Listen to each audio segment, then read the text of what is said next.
What comic announcement are you most hyped about? Got it. I am most hyped about Silver Surfer Ghostlight #1 coming out February 2023, starring Albie Harper, who is becoming one of Marvel's newest black superheroes. Gonna be dope. What about you? I can't. First of all, I just gotta say, Silver Surfer is my absolute favorite as a little kid, so I am right there with you. Oh yeah, and I it's like cannot based on wait. like an old Stan Lee story. Look, I'm not gonna spoil stuff. They gotta go to Marvel.com, check out the press release. But you know, we'll talk afterwards. Just me and you for all that. I know some Silver things. Surfer. I know okay. some secrets. All right. Marvel announced a new Silver Surfer limited series that has special meaning for the Black Comic Lords community. The series is Silver Surfer Ghostlight. Ghostlight is written by fellow Black Comic Lord and Eisner Award winner John Jennings, with art from Bitch Planet and Black Manta artist Valentine Delandro. The story follows a girl named Toni Brooks, who moves to a strange new town where nothing is quite what it seems. But whatever's going on is so out of this world that it actually attracts the attention of one-time Herald of Galactus, the Silver Surfer, to investigate. What mystery did Toni and her family unravel that would call upon the sentinel of the spaceways, the Silver Surfer? And just who or what is Ghostlight? The answer to the question of who or what is Ghostlight can be found in another question, as piqued by the rest of the solicitation text, which promises the limited series will introduce a new Marvel superhero 54 years in the making. What happened 54 years ago can be found in Silver Surfer #5, which contained the storyline And Who Shall Mourn for Him, in which a character named Albie Harper sacrifices himself to save the world. In Silver Surfer Ghostlight, Harper will return as a hero named Ghostlight with nano cloud powers.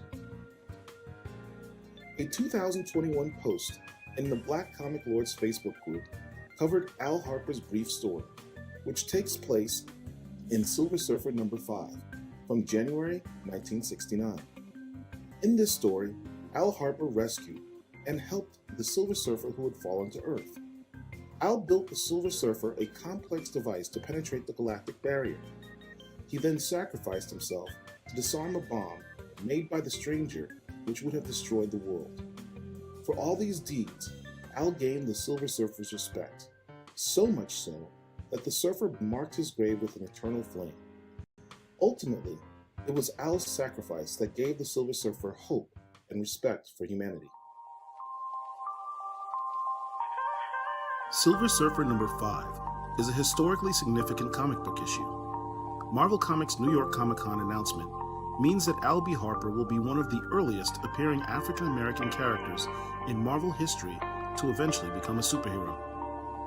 This book also played a major role in the genesis of the popular fantasy series ElfQuest, whose creator, Wendy Fletcher, had her letter published in this issue. Richard Penny chanced upon Wendy's letter and then reached out to her in hopes of meeting her. From that, they eventually married and co-created ElfQuest. If you don't already own Silver Surfer #5, you should pick it up quickly, as this book may become more pricey in the very near future.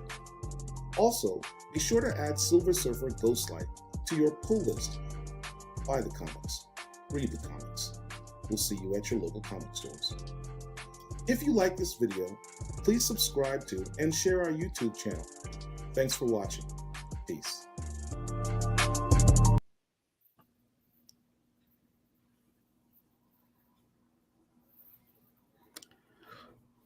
And we are live. We are live with the Black Comic Lords in the building.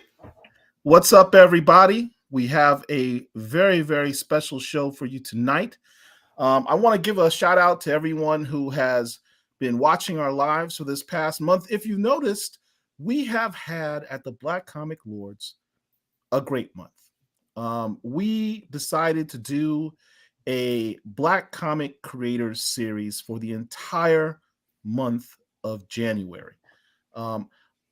Understand, the purpose of the Black Comic Lords is to educate on and give shine to Black comic book characters, Black comic books, but also Black comic creators. The very talented, sort of, just completely not well accoladed and championed Black comic creators who are out there putting in the work every single day, entertaining us with their talent and not getting their shine. So we want to make sure that we give these creators their flowers today. So shout out to Jeffrey Thorne, Cody Ziegler, Dr. Eve Ewing, and our major guy today, our fellow Black comic lord, Hugo Award winner, New York Times bestselling author, curator, graphic novelist, editor, professor, scholar, design theorist, co-editor of the 2023 Eisner Award-winning Blacker the Ink, Mr. Professor John Jennings. Hey, thank you for having me. Hey. It's an honor to be here with such amazing lovers of the medium, good brothers and sisters of the Black comic lord. So thank you for having me. I was very excited about being here. So, and we are excited what's up, chat? for having you. So sorry. We are excited for having you. All right. We've been planning this for a while, ever since the announcement came out about Silver Surfer Ghostlight. Huge book. If you guys don't know about it, you saw our little introductory video. This is going to be a significant book, y'all. This is going to be a significant book. So let's just jump right in it. We were going through the solicit for this book, right? And it says, Tony Brooks and her family have moved into the quiet town of Sweetwater, but nothing is quite what it seems in their new home. What mystery did Tony and her family unravel that would call upon the sentinel of the spaceways, the Silver Surfer? And just who or what is Ghostlight? So that's where we're at. Now, this story, from what I understand, is based as sort of a sequel to Silver Surfer 5. Is that correct? Yeah, in a certain sense, you could say that. In fact, even with the writing style, I was trying to make it feel like it could be like the second part to this story. That's exactly right. Yeah. For those of you who don't know the context and the significance of this book, this book was done in 1969. Let's think about what was going on at that time. Martin Luther King had just been assassinated the year prior. Right. The United States was enthralled in riots throughout the country. Cities were burning. Racial unrest and animus was at a peak in this country. The country was literally having almost a second civil war. At this time, Stan Lee decided to write this story about a Black scientist who was a hero, not with any superpowers or anything like that, just his own brilliant mind and his courage to save the world. Understand, at Marvel at this time, the only Black superhero that existed at Marvel was the Black Panther. There were other heroic characters. I think Bill Foster had entered into had been introduced in Marvel Comics, but I don't believe he had his powers quite yet as Black Goliath. And of course, there was Gabriel Jones, who's also a heroic character, but not a superhero. Right. Black Panther was it. So in this context, Stan Lee introduces another heroic character. And what's interesting is he used this character in his own subtle way to discuss prejudice and, in essence, judging a person just on their looks alone. Derek, I think you had some questions you wanted to forward to John on this. Yeah. So, John, obviously the big news is, 54 years later, Al Harper's returning. Yeah. Can you just tell us where that question came from? And also, what information about Al Harper would be really handy for readers of Silver Surfer Ghostlight to know? Well, let's see. So, as you know, me and my friend and co-creator and collaborator Angelique Roche working on a book for Marvel and Simon and Schuster currently that we're struggling with, that we're editing right now, called "My Superhero Is Black," which is going to be just a little book, a little book. Yeah, it's never been done before, and that's one of the reasons why it's taking so long, because it's a lot, 80 years of continuity to go through. Anyway, so while I was doing research, we're doing research on this book, we're trying to collate the characters, trying to figure out where they go in the different decades. And I come across Al B. Harper, And when I was younger, I remember reading this. I either probably read a reprint of it or something like that, but I actually had this book, And of course, the way I looked at representation and race was non-existent at the time. I was just a kid reading a comic book. Now looking back at it, I do remember enjoying the book and I actually was a big fan of the Silver Surfer. But now in this context, I was like, man, this is a really fascinating character, right? Because he's an extremely learned man, right? With multiple talents. He's very heroic. And if you know anything about how comics are designed, he's designed to be a hero. When you look at the physiognomy of his body, Marvel was really into drawing, villains looked villainous and heroes look heroic. You know what I'm saying? It's like this shorthand for the character. So, in the middle of this, also for context, this was during the George Floyd protests, were happening. This again, unrest in the middle of a pandemic, marches about George Floyd's murder. And also it's a little bit after my own sister had passed away. My sister died of a heart attack at 59 suddenly. And also this is around the same time that Chadwick Boseman passed away, from cancer. And so there was a lot of Black death happening. And in some ways, when I look at this, it's almost like a Black Death Matter story, because Stan is asking us, and who shall mourn for him? And who shall mourn for this character? Who cares about this character even after this sacrifice? And so when I looked at this story, because at the end of it, as you said, he leaves a cosmic flame on his grave to mark him as a hero, and because of his noble sacrifice. And I was like, well, why is he still dead? I asked Marvel at the time. I was like, well, couldn't we actually bring this character back? Because I felt I just didn't want another Black person in the ground.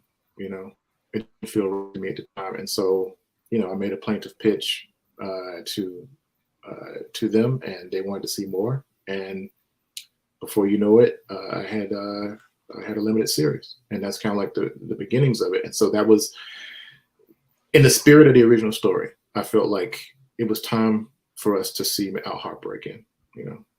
And let's talk about that original story a bit, just for those of you who may not have read it. So in essence, I'm trying to summarize what happened for you. Silver Surfers, there's this galactic barrier that Silver Surfer can't penetrate. He tries to penetrate it, doesn't, unsuccessfully. He falls back to Earth, lands in the woods, and is found by Al Harper. Now, this is only Silver Surfer 5, right?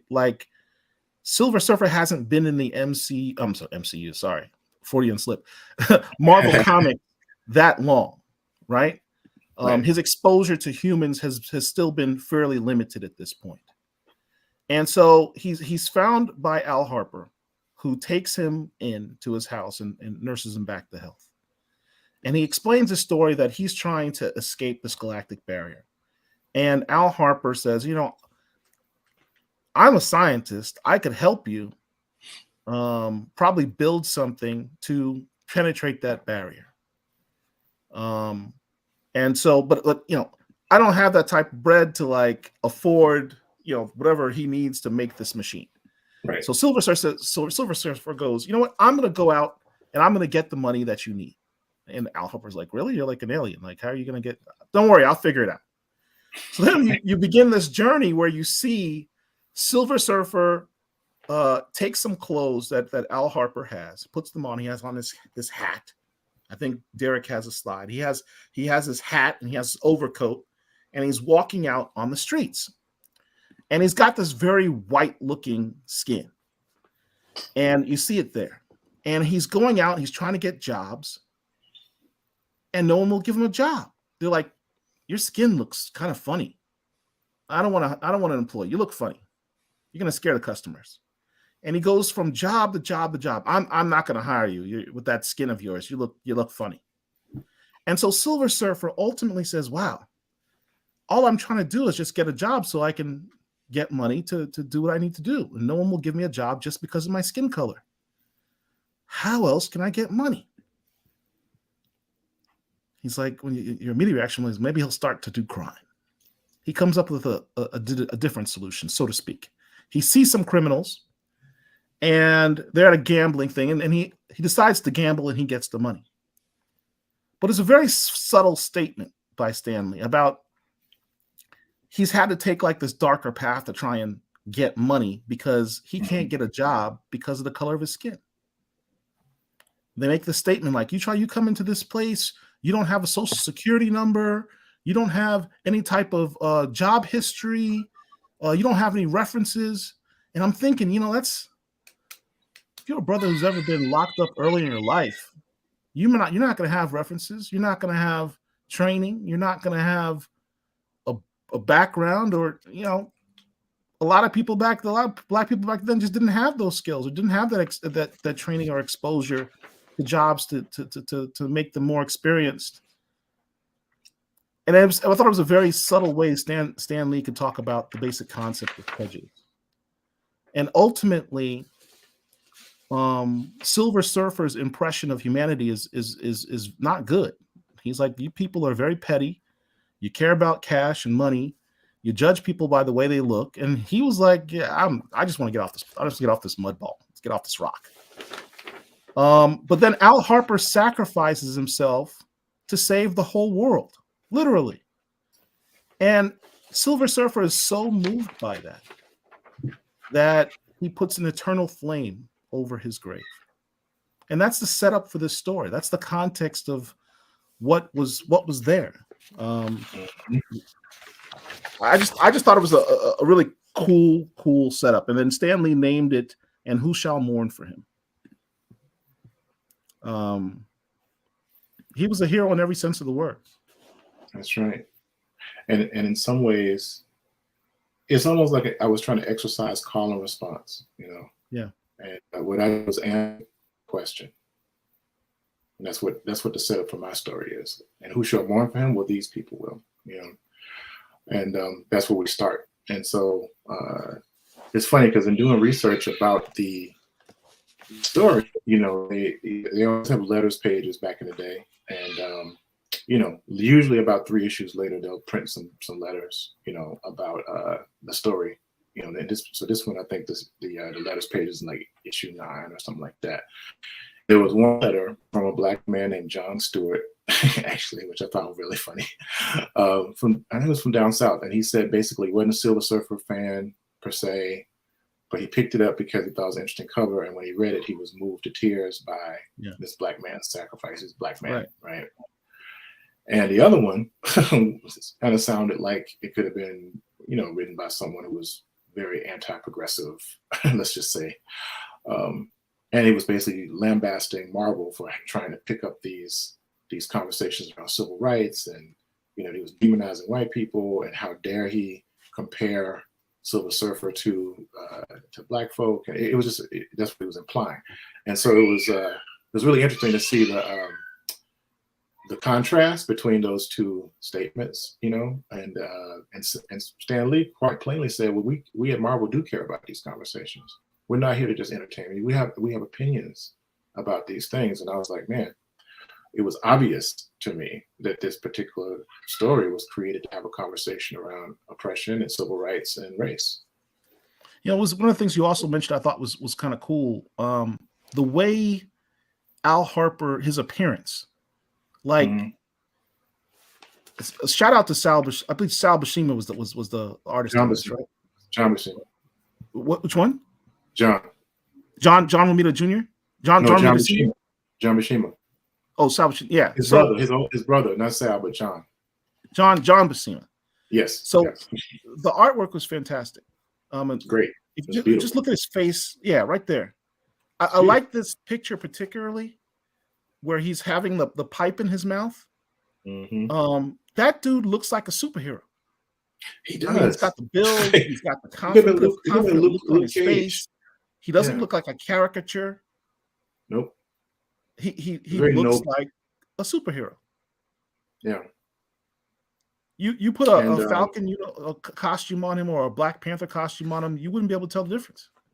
nope, not at all. In fact, like you say, he looks like a young Robbie Robertson. He has that, and again, through pantomime and comics is like, the underlying structure is that you want people to know what that character is by looking at him. So when you look at a superhero, Right. you know it's a superhero physically. Right. This And guy's you're a hero. looking at him and you're saying this dude looks like a confident Black superhero. That's right.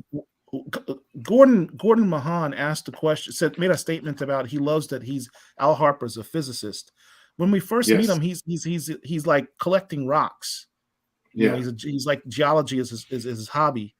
But they didn't really go more into his background. But yet he's still able to build this machine for Silver Surfer. Is your run going to explain more his scientific background and how is it that he's able to build such a complicated device? Yes, definitely. And I can speak a little bit about that because one of the things I find really funny about like science in these early Marvel comics is like he's a Marvel scientist, right? You look at a character like Hank Pym, right, who's an entomologist, who also happens to be able to build a very powerful artificial intelligence.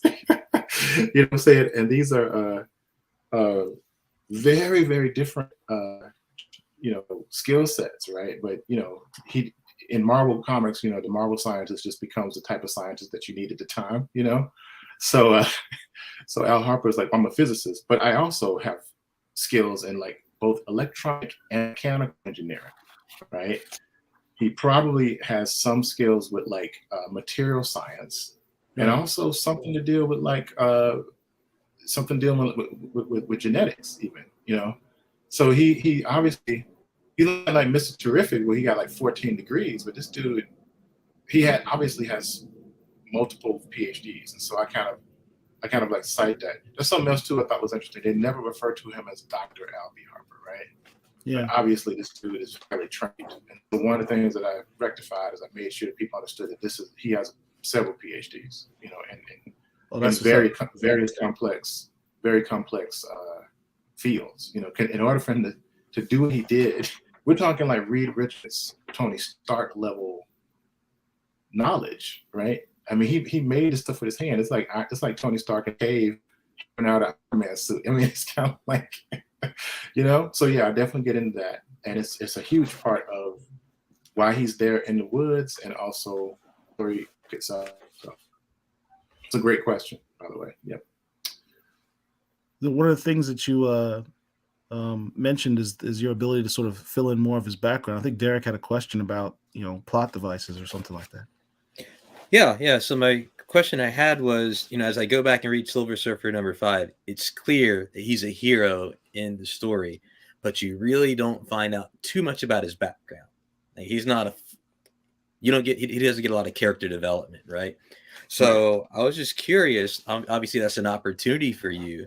So how did you view that opportunity, and what did you, what do you think you did with that? It was one of the.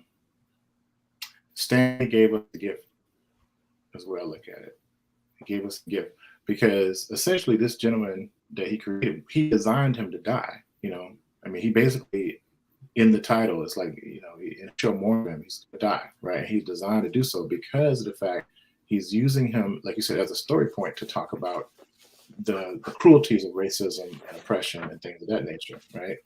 And the sanctity of life. And this is a Black man has done this, and he's basically saying like, do you care if a Black man dies? And so you're absolutely right. He didn't create him as a stereotype, that's for sure. He's definitely not stereotypical. You know what I'm saying? He actually, in some ways, is probably one of the most well-designed like heroes of color, of the time, right? I mean, he is a cipher, so to speak. He is a cipher. And I was looking at my colleague and actually like label mate Jordan Ifueko, who's currently writing Moon Girl. Right? Yeah, and she also is a very talented fantasy writer, and she does these really great posts on her Instagram page. She talked about the fact that what's really insidious about not giving Black people or killing Black people is not the fact that people like racist. You know, sometimes they are, but mostly it's like, in order for you to give a Black person a background, you actually have to think about them as human. You have to think about them, about what they care about. You have to think about who will miss it. So when he says, "And who shall mourn for him," I'm like, well, where's people at? It's the first thing I had to do. I'm like, what, you know, who are these people that would miss him? He didn't pop out the ground like a daisy or something. You know, he has a life. He has a history. And so that gave me an opportunity to create a fully fleshed out character, you know, that I hope that people will respond to. Not because he's a Black character, because he's a great character. And that's the thing about Marvel, is they were really good at creating characters, you know, people that you related to. Yeah, one of the things you mentioned was the title of this book, which you're seeing right there on the cover, "And who shall mourn for him." I looked that up, and it's from Zechariah 12:10. "Then I will pour out a spirit of grace and prayer on the family of David and on the people of Jerusalem. They will look on me, whom they have pierced, and mourn for him, for an only son. They will grieve bitterly for him, as for a firstborn son who has died." Mm. Stan Lee named the story after that passage. I mean, what do you think Stan Lee was trying to convey with that title, choosing that particular? I felt like yeah, he was definitely talking about brotherhood. He was talking about the family of man in a certain way too. I mean, in some ways, not even some ways. I mean, Al Harper is a Messiah character, right? He's a Messiah character. He gave his life to save the world, you know, and I thought that was a really poignant idea, you know, which is another reason why I wanted to resurrect him, honestly, you know. Yeah, so that's what I mean. I don't have a really complex answer for it, but I think definitely he wanted to show. It's a rationale for him being like the symbol for humanity to the Silver Surfer, you know. And in some ways, yes, he does objectify him to do that, you know, because he always the Silver Surfer would come and visit him. You know, it's just something that's actually that he would do. He would actually come to his grave. There's stories like actually written about that. When he's referenced in flashbacks, he's referenced in reverence, you know.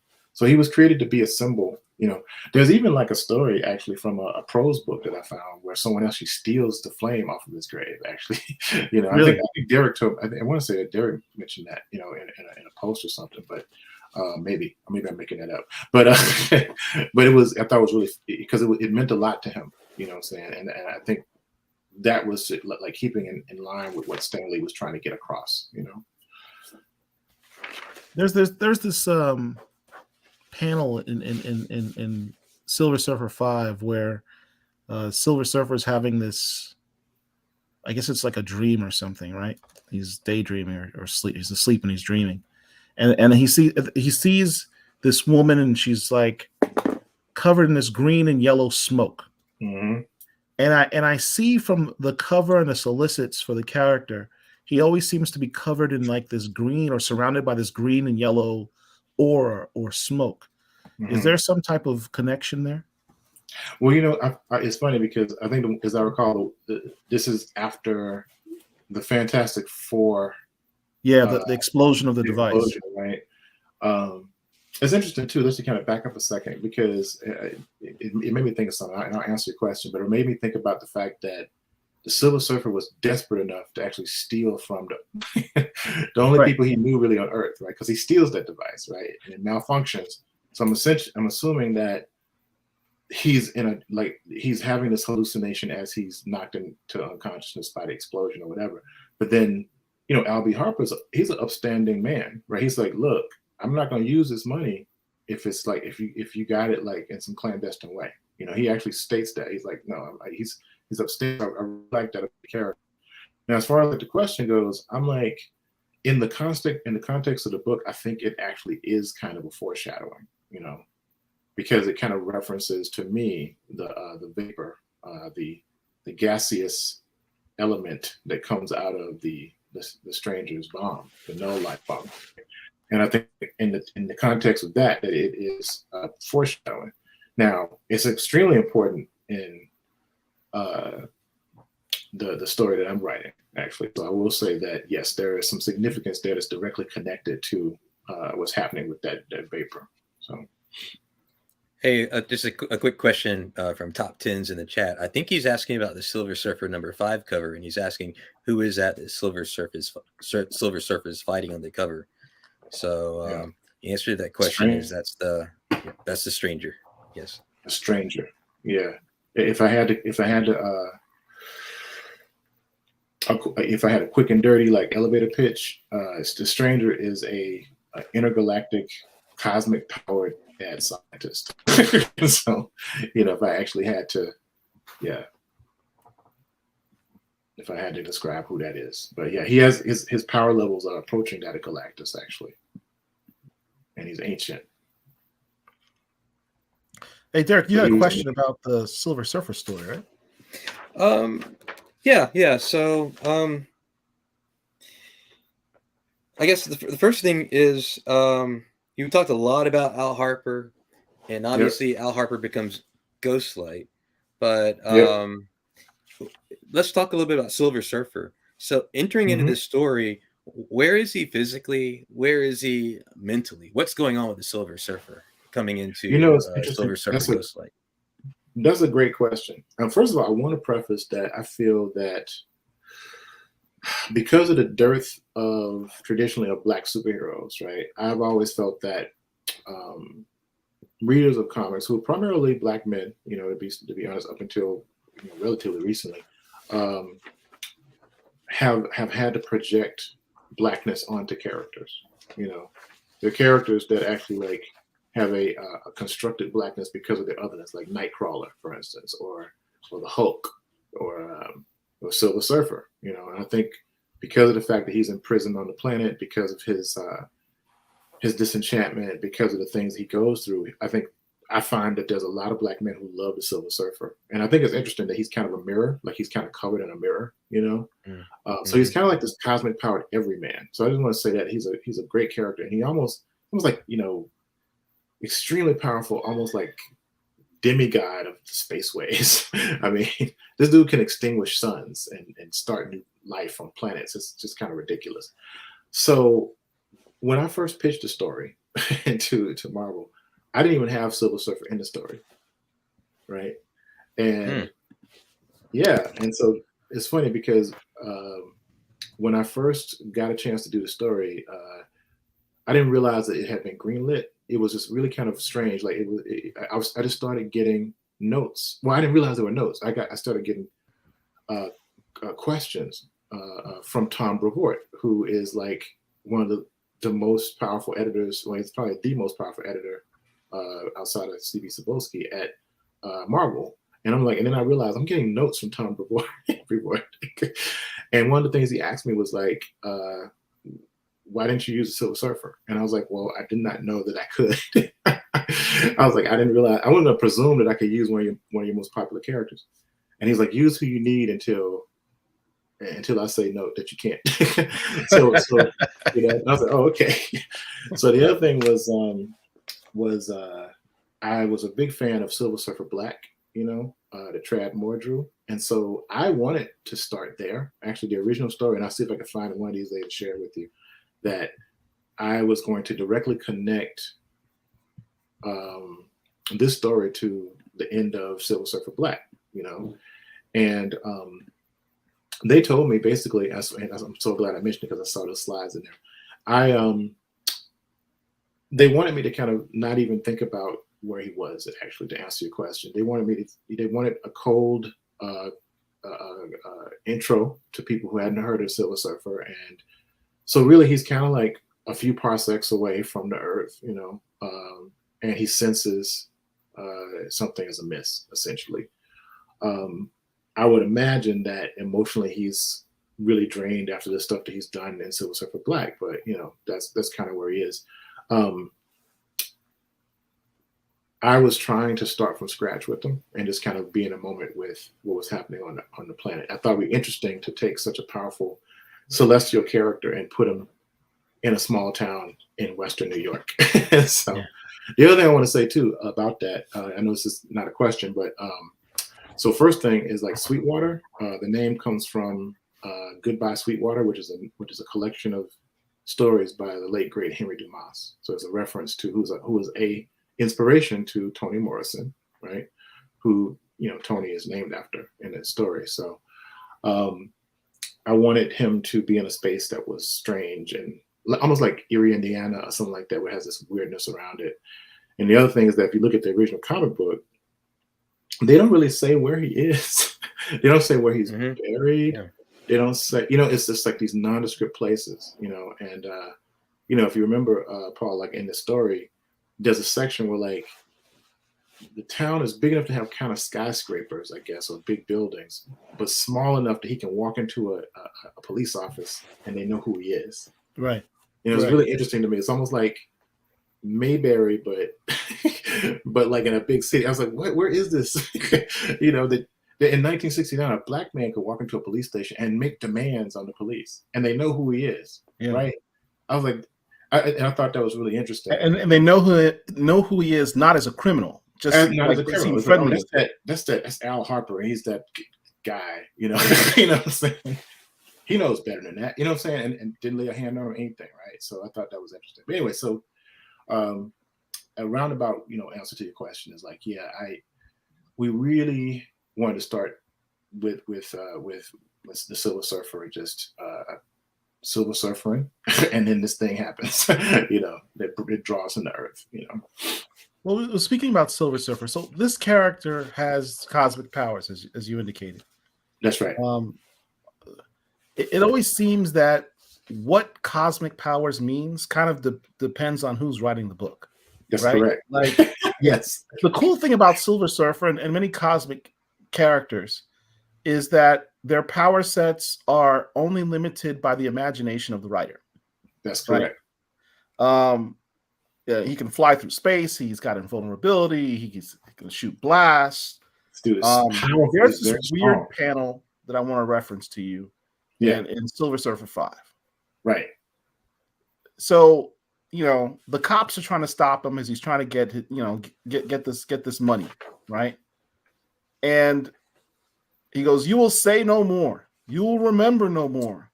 I have no wish to harm you. Therefore, a cosmic haze will cloud your brain till I'm gone." When did the Silver Surfer get like mental powers? Like, I guess 1969. Right.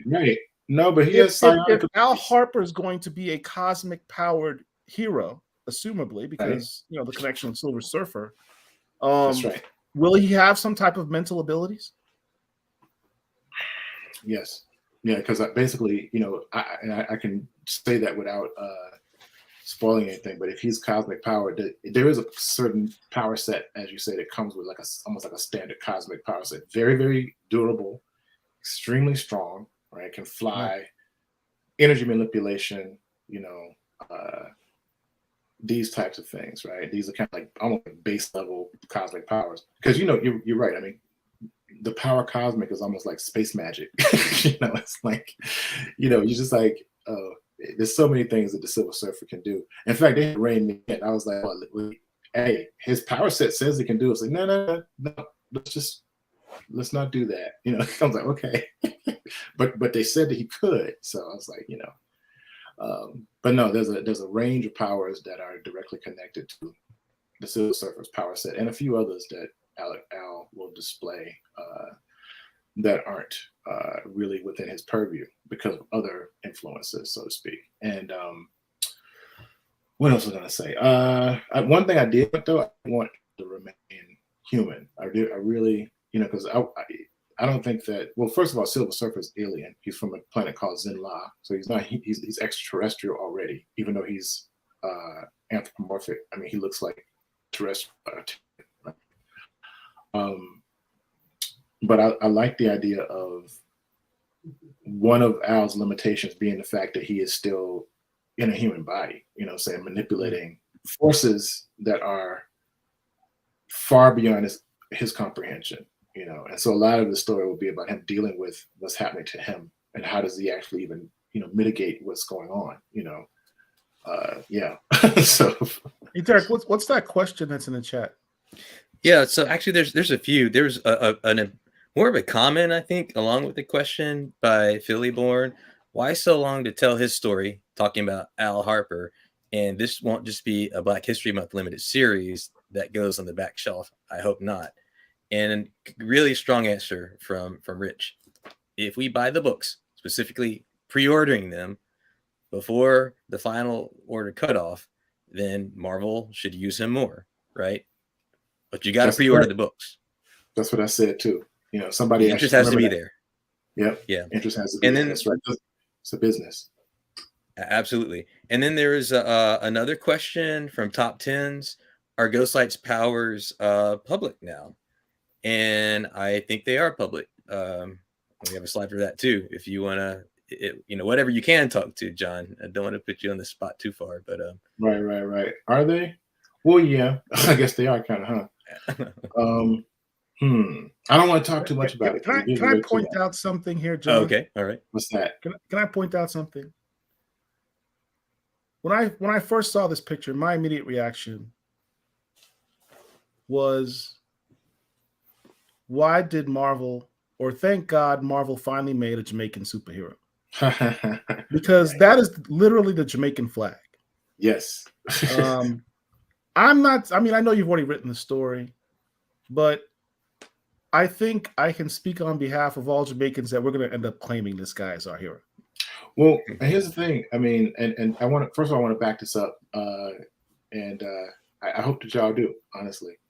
I want to say, because I want to say that Valentine is from Trinidad, as I recall, right? It's Trinidadian. So when we talked about the design of the suit, we definitely wanted to be Afrocentric. And as you know, these colors are part of the, the Afro, I guess the African diasporic flag, if you want to think of it, that Black Power flag. Right. But also Sankofa is a huge part of it too, because the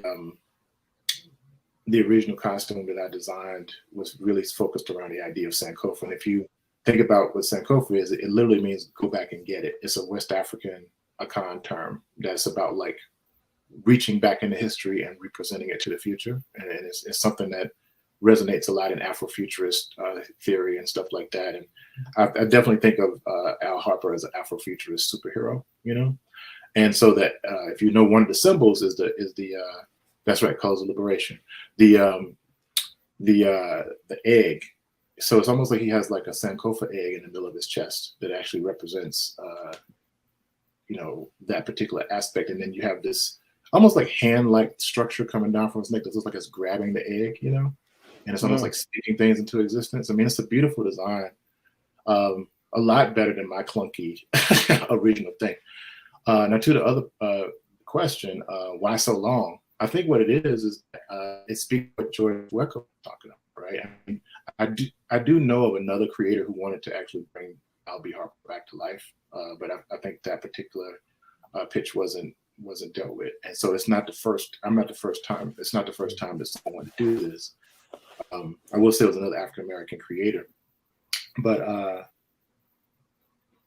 think what it is that it's difficult to think about if you're a white reader or white writer, then it's difficult to share empathy when you're at the center of the conversation. If you think about it, like speculative fiction as a construct has been around since science fiction was coined like 1929. So that's a very long time to be at the center of something, and so it's difficult to share your empathy, what I'm saying? And I think they just didn't see him as a person. They saw him as a symbol, and that's nothing wrong with that, I guess. It's just, when we see characters like this, we see possibility, right? And I think that's what it was. So it wasn't like, it's going to take forever to do it. It's just they're waiting for the right pitch to come along, I guess.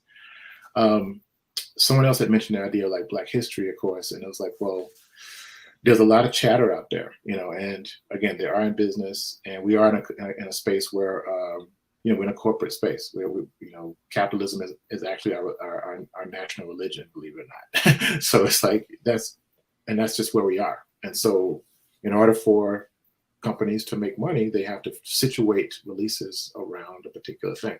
Now, mind you, we were supposed to release this first in October, but we had to wait on Delandro's schedule. So it was going to come out in October because of the Ghostlight piece. They're thinking about Halloween. They were thinking about other references, but Black history seemed to work out, and that's about it. I will say that it seems like around the offices that he's been a very, that people are talking about him. So I don't know what that means, but I'm hoping that, if people like the character and I've done my job well, that people want to see more of him. So, well, again, the Jamaican delegation will be claiming ghostlighting. Just so you know. And that's awesome. And just to close out on the previous question on the power set, it sounds like you're not at this point ready to go into that. What we're sharing here, they are technologically based, right? Okay. As you know, nanites or nanotech, they're little tiny robots, that can actually like either create or destroy matter and that kind of thing. And actually, so it's almost like having like a cosmic powered AI in your body to a certain degree. So his powers are definitely futuristic and science based and connected to this nanotech that actually is a part of him. I will say that, and it gives him a lot of his abilities. Now he when the original story was written in Silver Surfer 5, 1969, we're now in 2023. What's the time frame from where Silver Surfer 5 ends to where he's going to be appearing in Silver Surfer Ghostlight? Honestly, this is, I guess, in Marvel years. Marvel years, yeah, funny because I had forgotten about Marvel years when I put together my initial pitch, actually. Yeah. and actually, I got to dig this up so I can show you. But it's like the first pitch, Tony was going to be his great name. You know what I'm saying? Like, because of the time period. So, I have to think about like. So what I did is I actually mapped out like how old they would have been, and that kind of thing. I actually had to come up with birthdays and stuff like that, and think about the family and who was living in the house and things like that. And I had it straight up like that he basically was in the ground, for almost 60 years. And when I pitched it to Marvel, I said, "Oh no, wait a minute, nope, can't do that because that would make Tony Stark 80 years old." Exactly. And so the thing is like you have to always think about when the Fantastic Four was created, right? So the Fantastic Four is always 10 years. Whenever you start something new, it's always at least 10 years. So I was like, oh smack. So I had to redo all of the ages and make them so basically this story only the story that we were just talking about only happened 11 years ago. So is that like I don't want you to give away any Marvel secrets or anything, but you might have already done so already. Is that like the framework that Marvel uses? That 10-year, like everything is centered around the Fantastic Four. The Fantastic Four is the inciting incident. The Fantastic Four is the inciting incident for the Marvel universe. It's the birth of what we think of as the new Marvel. So yeah, so that's kind of like where stuff starts, and so you always have to be cognizant of, and it's not a secret. It's actually stuff that's out there. I just forgot about it. Yeah, so it all begins with the Fantastic Four. I can hear the MCU people, spec people immediately taking down notes. Right. Yeah, they have to get that right, and that's why people are so upset that they haven't really gotten them right. But anyway, so that's something I had to contend with. There was something else. Shoot! I wish the book was out because I wanted to talk more about the first issue, but that's okay. I just thought about something. No, I don't want to get you in trouble. I don't want to get you in trouble. No, because the thing is, I'm terrible at this because I want to talk about the story, but it's like Yeah. Well, I guess we'll have to bring you back.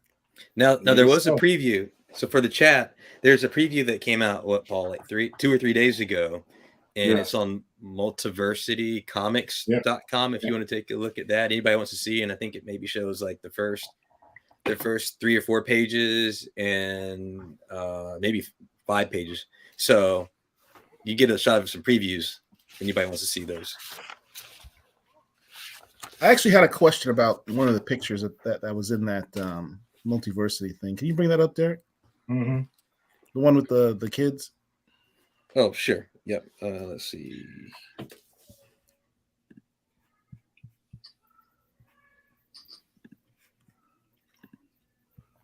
This one?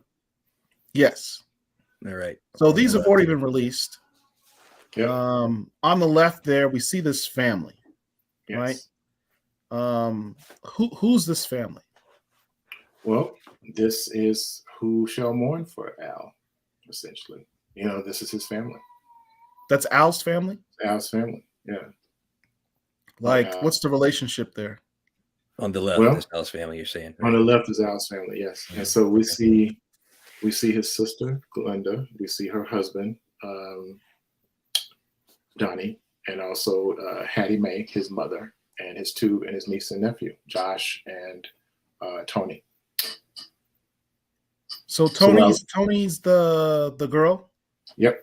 The one you said was named after Toni Morrison? After Toni Morrison, exactly. And the boy's name is Josh? Josh. Yep. Josh. And who are these people on the right? Now that I will not get into. Ah. The only thing I can see is, I think it says, what does that say? Dr. Solomon? Yeah. He's a scientist. So at least we know the name of that person over there. Okay. Right. So that's the setup.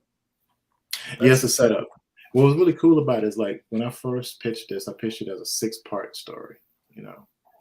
And will these family members, are they going to play prominent roles?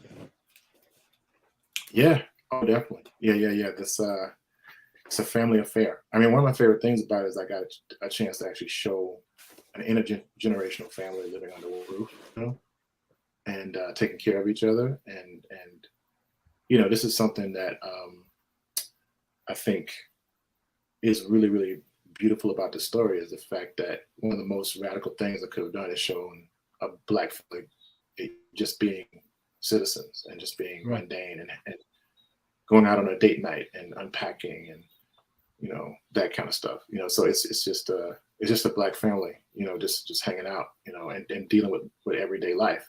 Now, of course, you know, you really just don't see a lot of that in mainstream comics in particular. I mean, some you do, but, you know, I thought that I wanted to do the opposite of what happened to Al, where it's like he definitely was created to have this conversation, but there was a dehumanization that happened because of the fact that he was a plot point and not necessarily a person. And so I really wanted to focus on the fact that he's connected to a family and how powerful that is, you know. That he has a past, he has people who loved him, who missed him. One of the things, you know, yes, her name is Hattie Mae Richard. Richard was like the mother's name is Hattie Mae. Yeah, that's his right. mother's name is Hattie Mae Richard. Yes, her name is Hattie Mae. Why? I'm just kidding.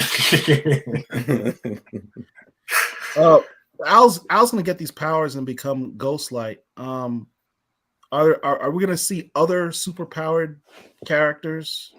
You know? I mean, it's the Marvel universe. Of course, we're gonna see other superpowered characters. So, you know, I mean, it's still an action story. I mean, it's like, you know, I'm old school. I mean, what I was trying to do, is it really? Oh yes, my grandmother. Never mind. We're about to go off on a. I did a poorly worded question. My name was: are we going to see any new superpowered characters in the series? Perhaps. I don't know. How many issues have you written so far? I've actually written 4 issues, and it's a 5-issue series. It's a 5-issue series. So right now, let's see. Valentine is inking issue 4 right now. I just did a dialogue pass on the 2nd issue, you know, and then so it's about to get ready to go to the letterer and the colorist, and then after that we'll look at it again, and it goes to printer, and then right now the plot line for issue 5 is in my editor's hands. Darren Shan is my editor on it, and there's still enough time to establish that Al Harper's father is actually from Mandeville, Jamaica. I'm just throwing it out there. I'm just throwing some ideas. There's still actually time to establish that. Yes, that's pretty funny. All right. Yeah. We see this device that Al Harper makes for Silver Surfer because he's so brilliant, right? That's how he exemplified. Stanley exemplified that he's on this Reed Richards level type thing. Are we going to see that device come back? I don't want to talk too much about it, you know, but it's like, it seems it seems like it should, right? You know what I'm saying? You know, it's so rare that you see Silver Surfer use like stuff like gear. like tech. You know, Yeah, I just know, thought it was right? very. It's straight up like, even though it's like John Buscema, it feels so Jack Kirby to me. You know what I'm saying? And so I thought that was really cool. So Yeah, it was cool. I think we might have lost him. Oh, we lost Paul for a second. Okay. Yeah, we lost him. We're good though. We're good though. He'll join back in a minute. He'll join back in. Yeah. So Yeah, I liked how like Kirby tech this was, you know, but also had its mystical qualities. Like you see the stranger there staring, looking at the giant pool, and it almost feels like he's a sorcerer looking at a mirror or something, like one of those magic mirrors or something. But also, he's a being of like extreme power, but also like very, very deep theological knowledge. You know what I'm saying? Which I think was really interesting about the character. I mean, it's all. I think I forgot who said it, but so the idea of like, you know, advanced technology looks like magic to people who are not as advanced. You know. And so I love that. That's something I think that they played around a lot with during like the Silver Age and you know, this idea of like magic and technology shifting between the two. You know, I thought that was one of my favorite things. So we have some questions from the chat. We'll just cover some of those. So the first one, how much of the cosmic universe is going to be a part of the story? I'm a really big fan. It says comic universe. I guess is it cosmic? Yeah, he corrected himself a little bit later. Yeah, he meant cosmic. Oh, okay, cool. Okay.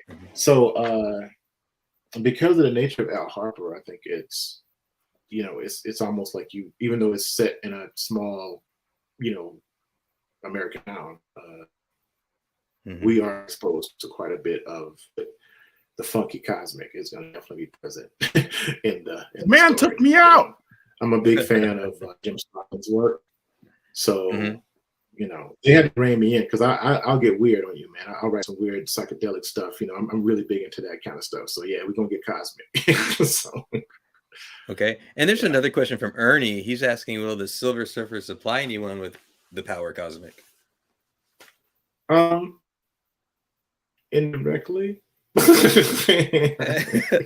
Wow, these are good questions because the more they are obscure great the questions. answers, I'm like, dang it. better the questions are. Perhaps, maybe, you know, I don't know. I plead the fifth. We'll see. We'll see. Y'all should have did this. We have that picture of the stranger there. Is he coming back?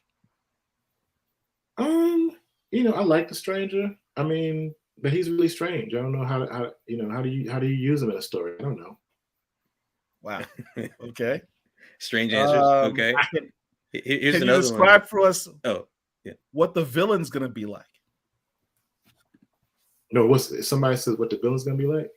Yeah. Is that a question or is that from the chat? That's a question from Paul, I think.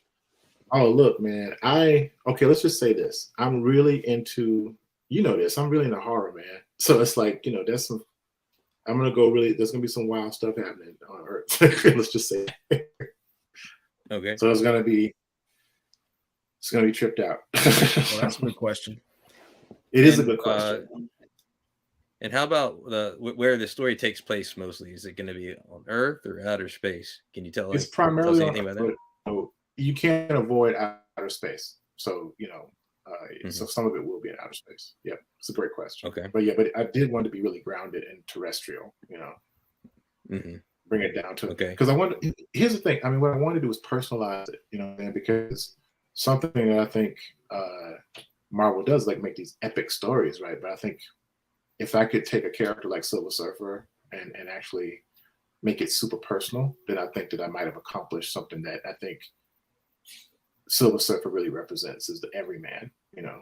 And so that was one of the things that I really wanted to do. Yeah, and we have two questions in the chat asking more about your process. So, is there a method? Is there a method you use to plot your script and your story? How much interaction do you have with the artist? So it depends on how on the story. This has actually been very, very. I think Derek, you the one that said it's very iterative, right? There was a lot of iterations, and this is very, very fascinating. So I start with the page, so how many pages do we have? So this first issue actually is 30 pages because we negotiated. They didn't give me 6 issues, but they gave me a 30-page first issue and then 20 pages.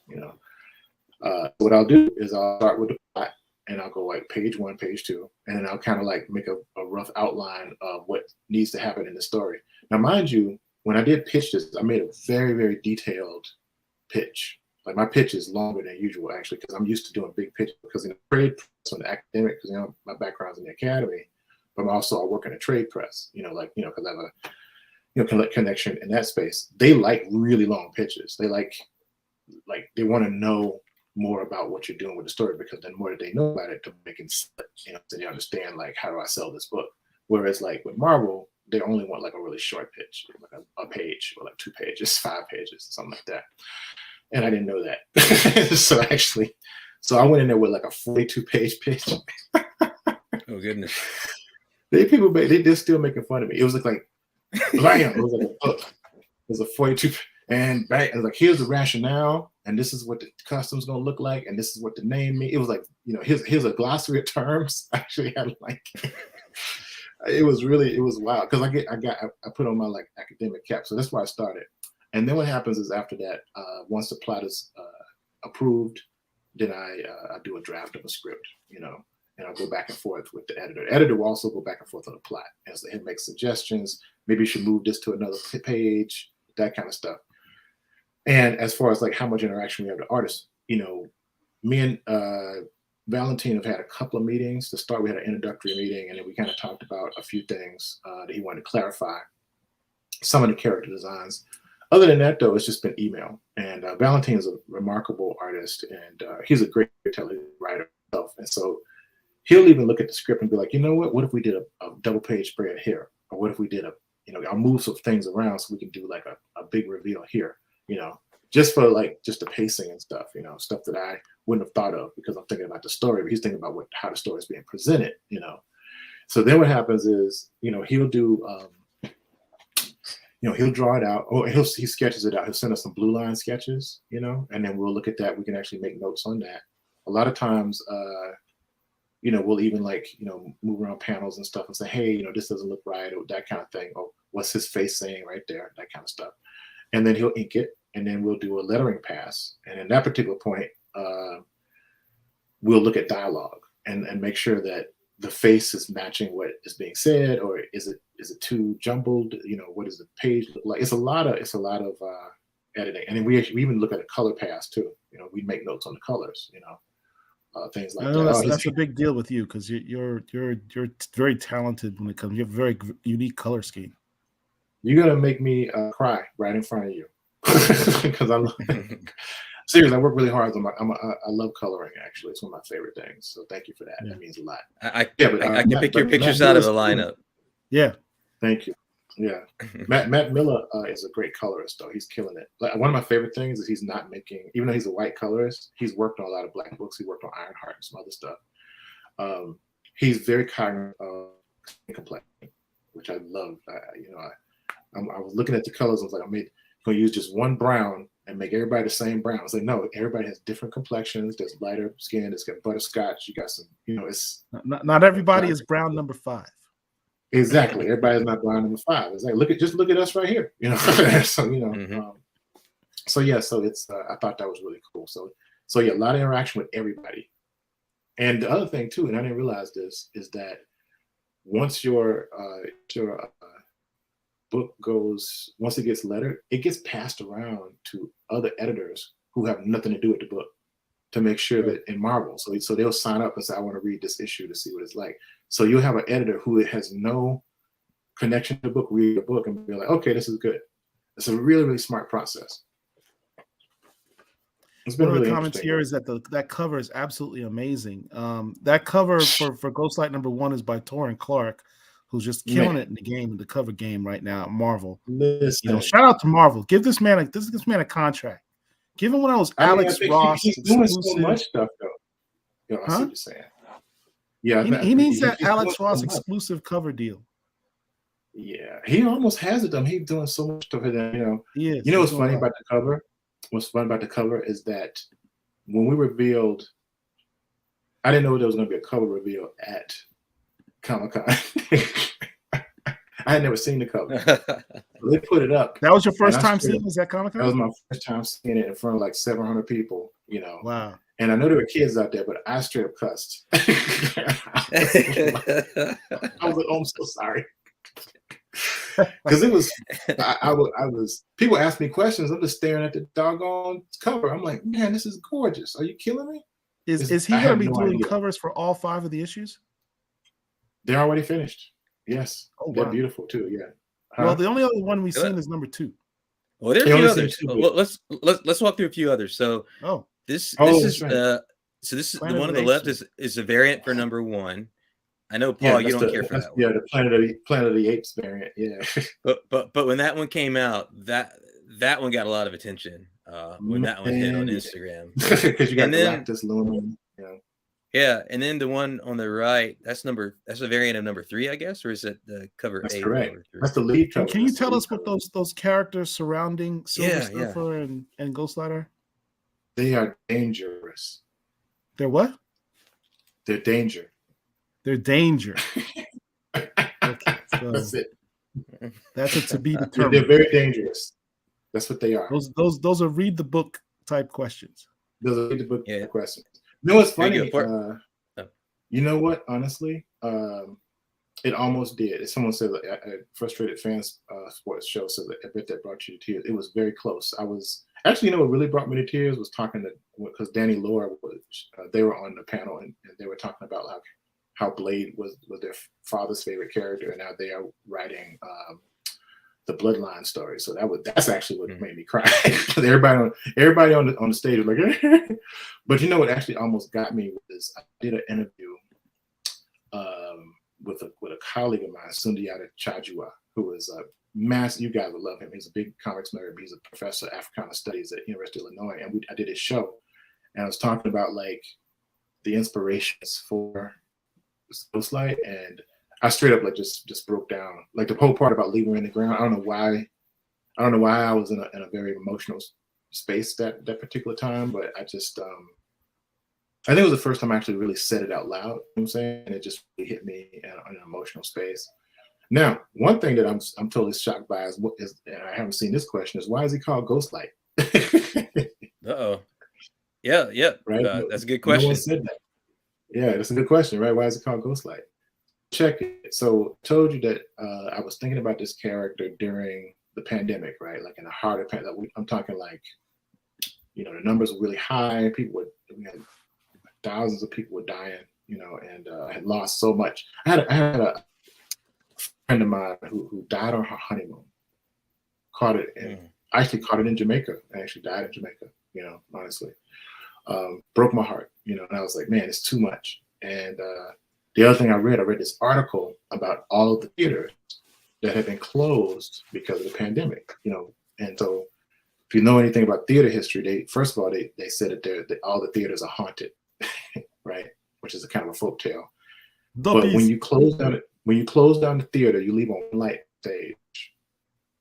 Yeah. It's called the ghost light. And so the ghost light basically is a symbol that the show will come back. And I thought, like, wow, what a great name for a character that's coming back from the dead. So there you have it. So just one thing. So for some people that want to know, are we going to see this goes back to the preview, right? So is this the first panel, the one on the left here? Yeah. First panel of the story. Yep. So is that Al or is that Ghostlight at that point? Or can you not tell us? I mean, you know, it is definitely connected to Al, right? I mean, you know, she's having a dream. She's having a dream. At this particular point, we don't know who it is, but you know. Okay. All right. And then another question. Now, one cover that got a lot of attention. So I have to ask a question about this one. This is the cover for number 2. This is another. This one's also done by Torrin Clark. By Torrin Clark, right? So what the heck is going on in this picture? Bro, it's funny because, like, you know, Silver Surfer got knocked out. And so Man, so this is a cover where Tarn actually like shared it with me, via Instagram, like in Instagram chat, because we were just chatting, And he said, "Oh yeah, let me show you let me show you issue number 2's cover." And I was like, "What the?" Because the thing is like the cover work it's a totally different conversation, because the cover is supposed to like get you it's sort of entice you to pick it up. It's a very different mindset, So a lot of times we're not, the writer's too busy writing. We don't even talk to them about the covers, right? And that, that's so when we see the covers, that's literally the first time we see them. So it's like, we have no idea what the what the conversation was going to be about. First time I'm we going to have to see be it. careful with what you do with Silver Surfer, because Marvel eventually is going to be like, every time we give these talented Black writers access to Silver Surfer, you got them in Black Panther and Fantastic Four getting choked out Right by Black Panther, Ghostlight knocking them out. I know, right? So They don't think it's personal. Here's the thing: every color is hyperbolic, though. I mean, there is an instant. I will say there is an instance where there is something that occurs like this, but it's not exactly what happens. It's just some of it is it's advertising. It's when they want you to pick up the book. It's a beautiful cover, and Ghostlight is, and what I like about it shows you how powerful the character is, And I love Silver Surfer. I didn't necessarily want to have him being punched out by my character, but it's like, man, it definitely speaks to the level of power he has. Now, the other thing I will say is I did not want him to be as powerful as the Silver Surfer, because the Silver Surfer is so powerful it becomes like, what? Why? I mean, this dude like time traveled to the beginning of the universe to watch what happened. He's literally billions of years old. That's ridiculous. Like who? Like what? It's just like the level of power he has is like just insane. He's restarted planets. I mean, he's opened up portals and dimensions. He can create pocket universes. It's ridiculous. So it's like,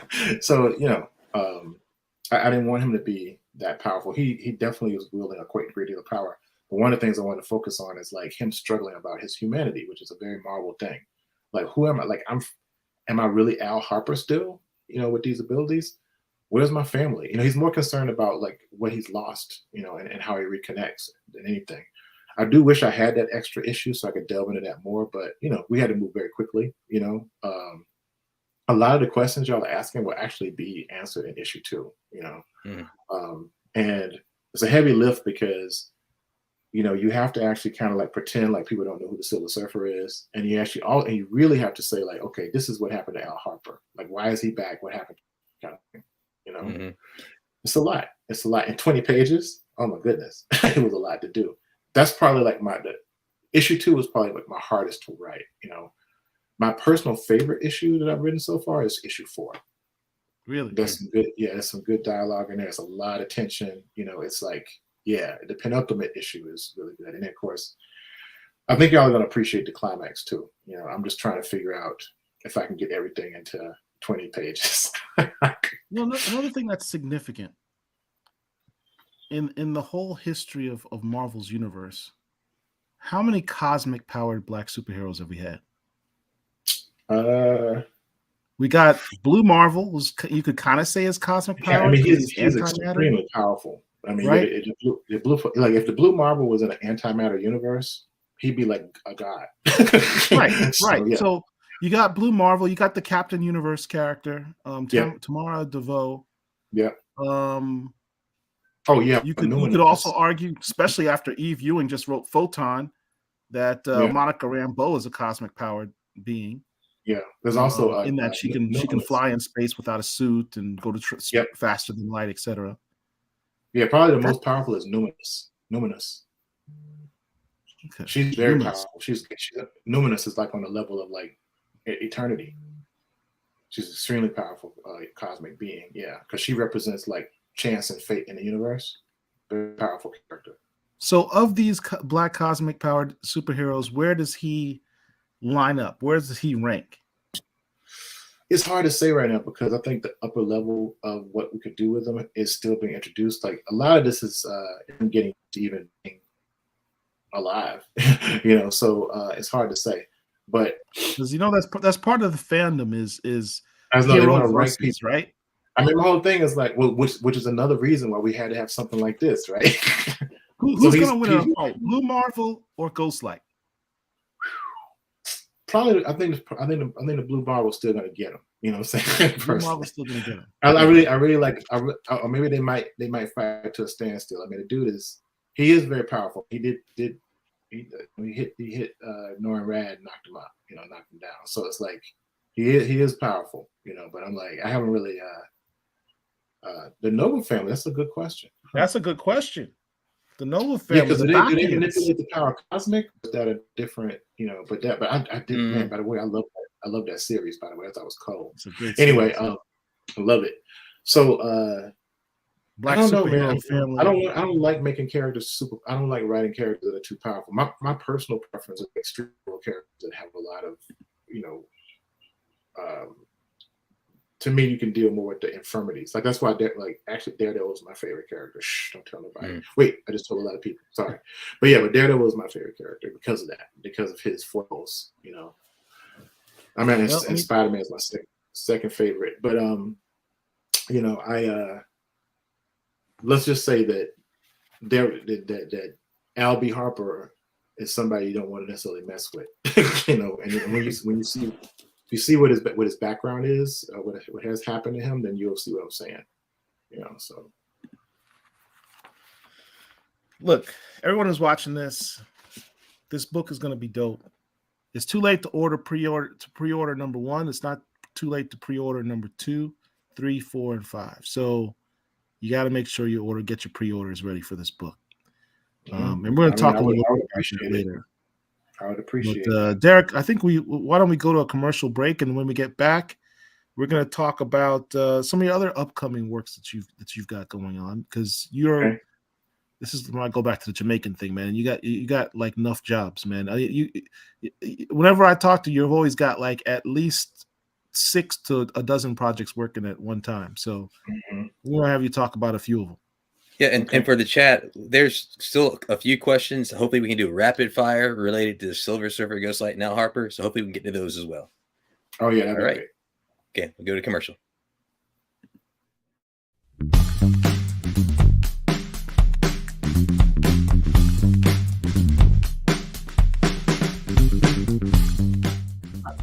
Comics are different. Those things cannot be returned if they do not sell. Okay, so that means that if they buy 10 copies of Monica Rambeau Photon and nobody buys it, they eat that money. And your local comic shop is, the margins are very thin, right? Times are hard for everybody. And so what that means is that it gives comic shop owners incentive to be very risk averse, right? And so you could order a bunch of Batman and you know that every month people are going to come in and buy Batman. It's often characters of color, new characters, lesser known characters where they're like, I don't know, this could be good, but if I put this on my shelves and people don't buy it, I lose money. And I'm sympathetic to that. That's a real assessment that they have to make. So the way that we avoid that is you go in and you pre-order. So Paul goes in 3 months before the comic set comes out and says, hello, I would like to pre-order Monica Rambeau Photon #1. I'm not going to wait till it comes out. I'm telling you now that I want it. And at that point, they're like, okay, let me go ahead and order this. And in the comics world, that is the sale that counts. By the time you come into a store and purchase a comic book, that sale does not count. I know it is ridiculous. It is very silly. That is the way it is. The sale that counts is when the store orders it from the distributor. That is what they are counting. And so what that means is that when you go in and you pre-order things, it actually gives that store confidence. Like, okay, Paul said Paul's going to be back and spend his $5 on this book. So we're good. If we order this one, we know it's going to sell and we can pay our rent. We're not going to be eating this cost this month. The best thing to do is your subscription or your pull list where you go in and you say, I want you to put these in every month for me, right? And then they will set that aside in a box. Message. In short, everyone, if you love the works that these brothers and sisters are putting out, these Black comic creators, if you truly want to support them, You got to buy. You have to pre-order the books. It's fun and it's great to go to the LCS on Wednesday and buy a stack of books and then lay them out on the floor and take a picture and post them up and say, I'm supporting this artist. The reality is you've supported the LCS, you bought the books from them, but the artists themselves are better supported if you pre-order those books. It's one of the reasons why we do these interviews. We let you know what books are coming out. We let you know the FOC dates, the final order cutoff dates, and what books are upcoming. There's no excuse not to truly support these creators by pre-ordering your books. That's your vote that lets the comic companies know we can trust that this creator is going to sell us some books because a bunch of people pre-ordered it.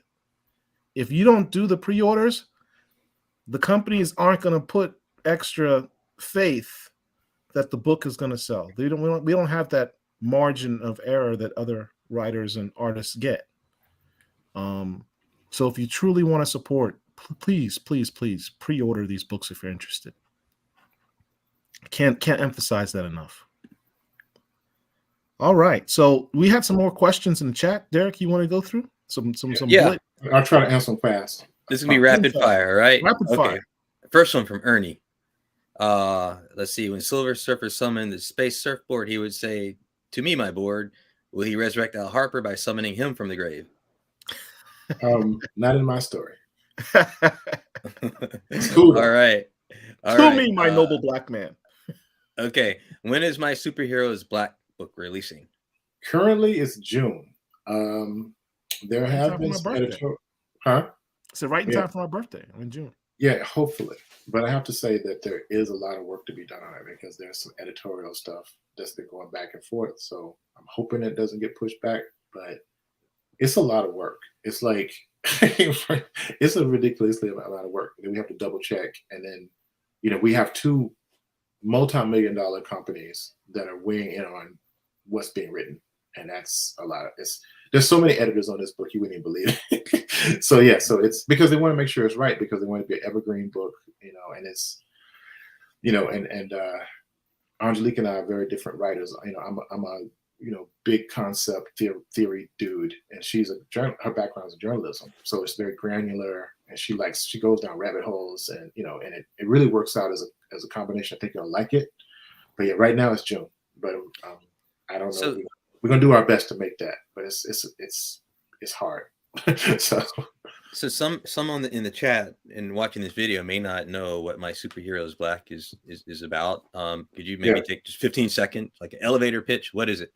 I did mention it earlier, but it's a rough guide to Marvel's characters of color, Black characters from like 1950 to current day. And the title, of course, is a remix of Ta-Nehisi Coates' article in Atlantic, "My President Was Black." And so it's kind of like a remix of that idea. But yeah, so me and Angelique Roche have been working on it for like 2 years. And it's in depth. It's going to be just kind of like a starter pack for like the over 300 or so Black characters that they have, by the way. It's a lot of Black characters, way more than you think there is. So yeah, that's the cover. Cover is by Natasha Bustos, thank you, who worked on Moon Girl and Double Dinosaur. We were very excited that we got her. That was pretty cool. All right. Beautiful question. Good question. Okay, next question. Are there any plans to use Ghostlight after this series? I don't want to wait years just to see him again. Well, again, that's going to be contingent upon people ordering the book. Buy the book.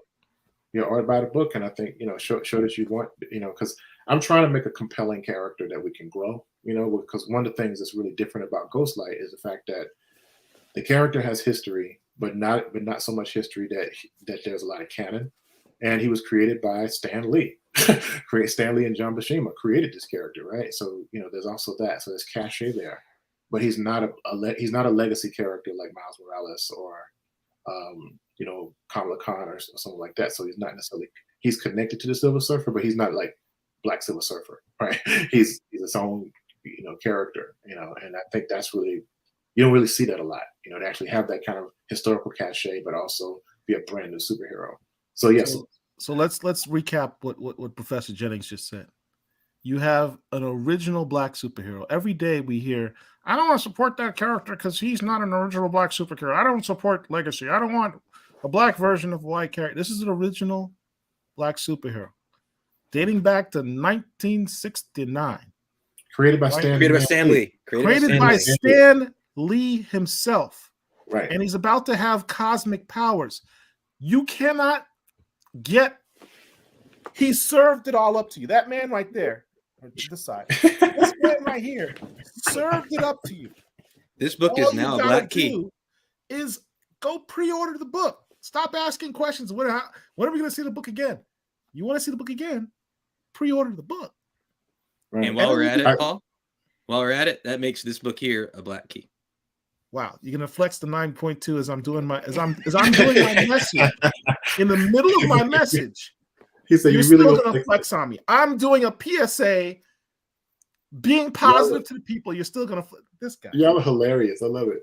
So yes, top tens. Another thing on top tens is, there are whispers and rumblings that the higher ups dig the character. So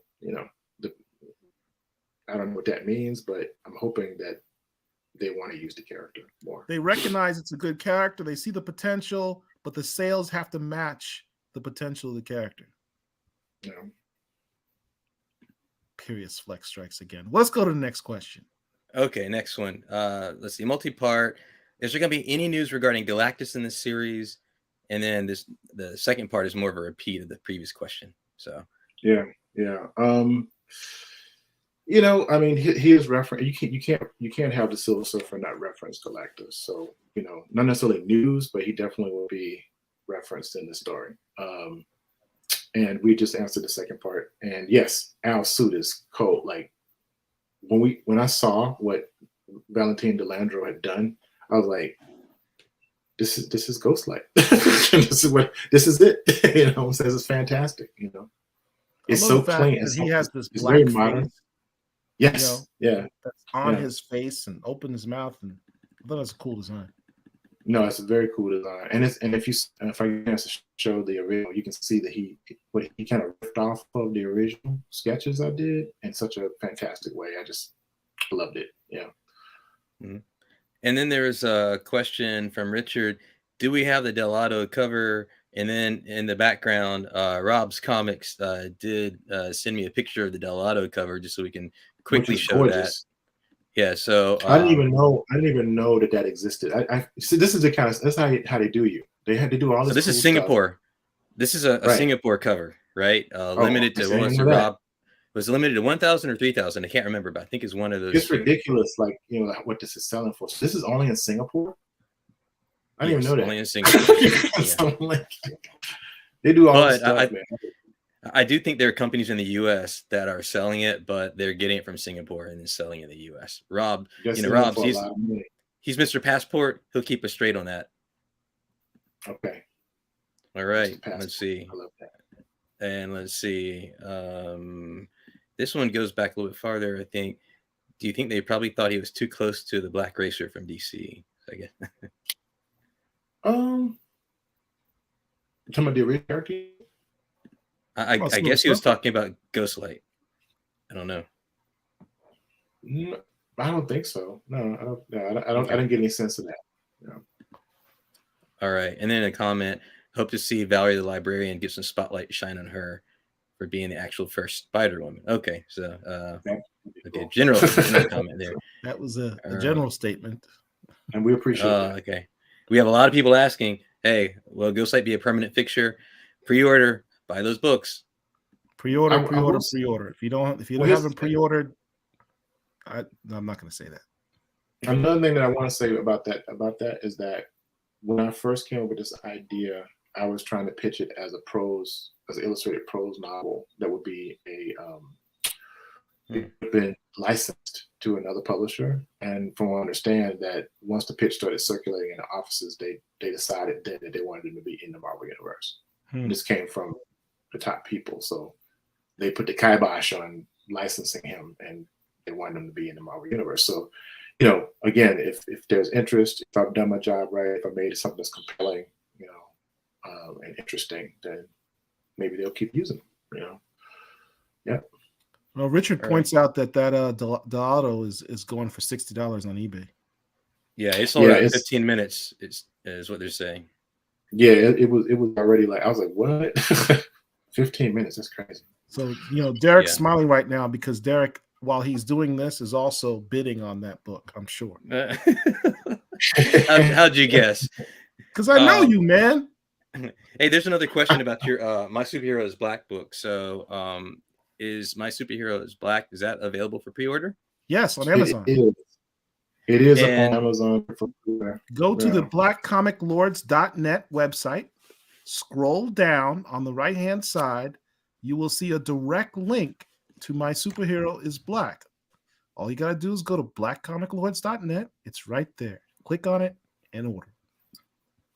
Yeah. And we're desperately trying to get it done, but just know that it's superhuman. And the amount of work. Just put it out there. Hey, one more thing. Shout out to Mark Robinson. Just discovered this channel 5 minutes ago, and you've planted your flag. It's yours now. Hey, thanks for joining us, Mark. Glad to have you here. Welcome to the family. You're awesome, Mark Robinson. Thank you for joining us. All right. So let's pivot from Ghostlight. You got a lot of stuff you got going on, man. I mean, I want to give you airtime and everything, but it's like, unfortunately, too much. I mean, do you sleep anymore? I know it's a lot, man. I'm sorry. I mean, you got like a family and stuff. And I don't know how you do everything that you do, but you know, Tomiko and Bree of the Black Comic Lords did an Bree did an outstanding interview recently of the creators of the Shook Anthology. Yes. I didn't get a chance to great interview. Great interview. Great guys. It kind of brings the whole concept of this book. I mean, look at this picture. Always gets me every time. This is like the talented 10th of like Black creators. Right? I mean, this is. Yeah. I don't even know how you assemble that much talent on one book. It's kind of wild. It really sort of brings home the point of this growing popularity of what I like to call Afro-Gothic, you know, genre, you know, Black horror, for lack of a better term. It's really great growing it, huh? We would probably be remiss if we didn't take 10 seconds to explain exactly what the Shook book is for anybody who might not know about it in our audience. Well, let's ask you, John. What is this book? Well, Shook is it's a horror anthology, and it's Black horror anthology that is totally created by, you know, a collective of Black comics creators who are also horror writers. And it's probably like one of the first of its kind. It's very much influenced by EC Comics. You know, if you know EC Comics, they made books like Tales from the Crypt, Vault of Horror, things of that nature. Shock suspense stories, which obviously the Shook logo is kind of a riff off of Shock suspense stories, if you've seen that logo. And who came up with the name Shook? I did. Of course you did. It's one. It was funny because when I was talking to Second Sight, I was they said that they want to do a Black horror anthology. I always wanted to do some horror show. I thought it was a great title. I'd actually already done a horror show called that, and because it's very specific to like Black vernacular language, you know. Oh, I keep thinking of the Mobb Deep song. Yeah, see, exactly. And so when we proposed it, people were like, "Yo, that's a great title. We love it." And we just kind of started building. And before you know it, we had like some very talented brothers on deck to make it, you know, and then put it for Kickstarter and, you know, raised like $52,000 to make it. And so I'm actually finishing up the second story, which is called Lady of Rage. I'm working on right now. The first is called The Breaks, and which actually just got a really cool review. They released my story out, and Yep. Can you tell us anything about any of these stories? Not go into detail. Yeah. I can tell you a little bit about because I haven't read everybody's, but I do know the premise of some of them. I know. Well, mine is an older story. Actually, The Breaks is the first story that I ever wrote for another artist, and I've been sitting on it for maybe over a decade. It's been just sitting on my drive. And Charlie Gobiel is the artist on it, and it was something we came up for. Me and my friend Damian Duffy wanted to do this series called Urban Creep, and it was going to be like hip hop Twilight Zone. And we did a pass at it, and we weren't able to come back to it. We got really busy with Kindred, and both of us got married, and you know how it goes. And so this story and Lady of Rage have been sitting on my hard drive for a long time. This is the first story. It's a 12-page story I ever wrote for another artist to draw. I'm very proud of it. And and then me and my nephew colored it actually. I have a nephew named Alex Bradley, and I'm kind of training him up a little bit. So we worked on the colors together. So that was cool. And but it's about a young woman who used to be a breakdancer. It's kind of like about the death of hip hop to a certain degree. And she's in hospice. She's dying from AIDS, and it's kind of like reliving her final moments. It's kind of like a Twilight Zone story. It's not necessarily the most. It has horror elements to it, but it's actually kind of bittersweet about like what happened to hip hop kind of thing. And it's using her death as kind of an analogy for that. So, are there? What other? Oh wow, these look cool on screen, man. Oh, sorry. This is from Lady of Rage. Is that the other story you're working on? Yeah, Lady of Rage is this is drawn by Jarmel Williams. It's colored by this young lady in Nigeria named Kimmy, and I did finishes on it actually, color finishes on her work. And it's about it's an anti-domestic abuse story, essentially. Let's just say the gentleman here is not a nice dude. And it's about what happens if you abuse your domestic partner.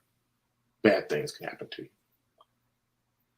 I love your color work on this too. It's dope. Thank you. It's based on what I like about it is that Kimmy, who I found her online. I liked her palette. It wasn't necessarily as horrific, I felt, as it should have been, and so we kind of like went back and forth about that. So I kind of did my thing. And but I think we made a good coloring team on it.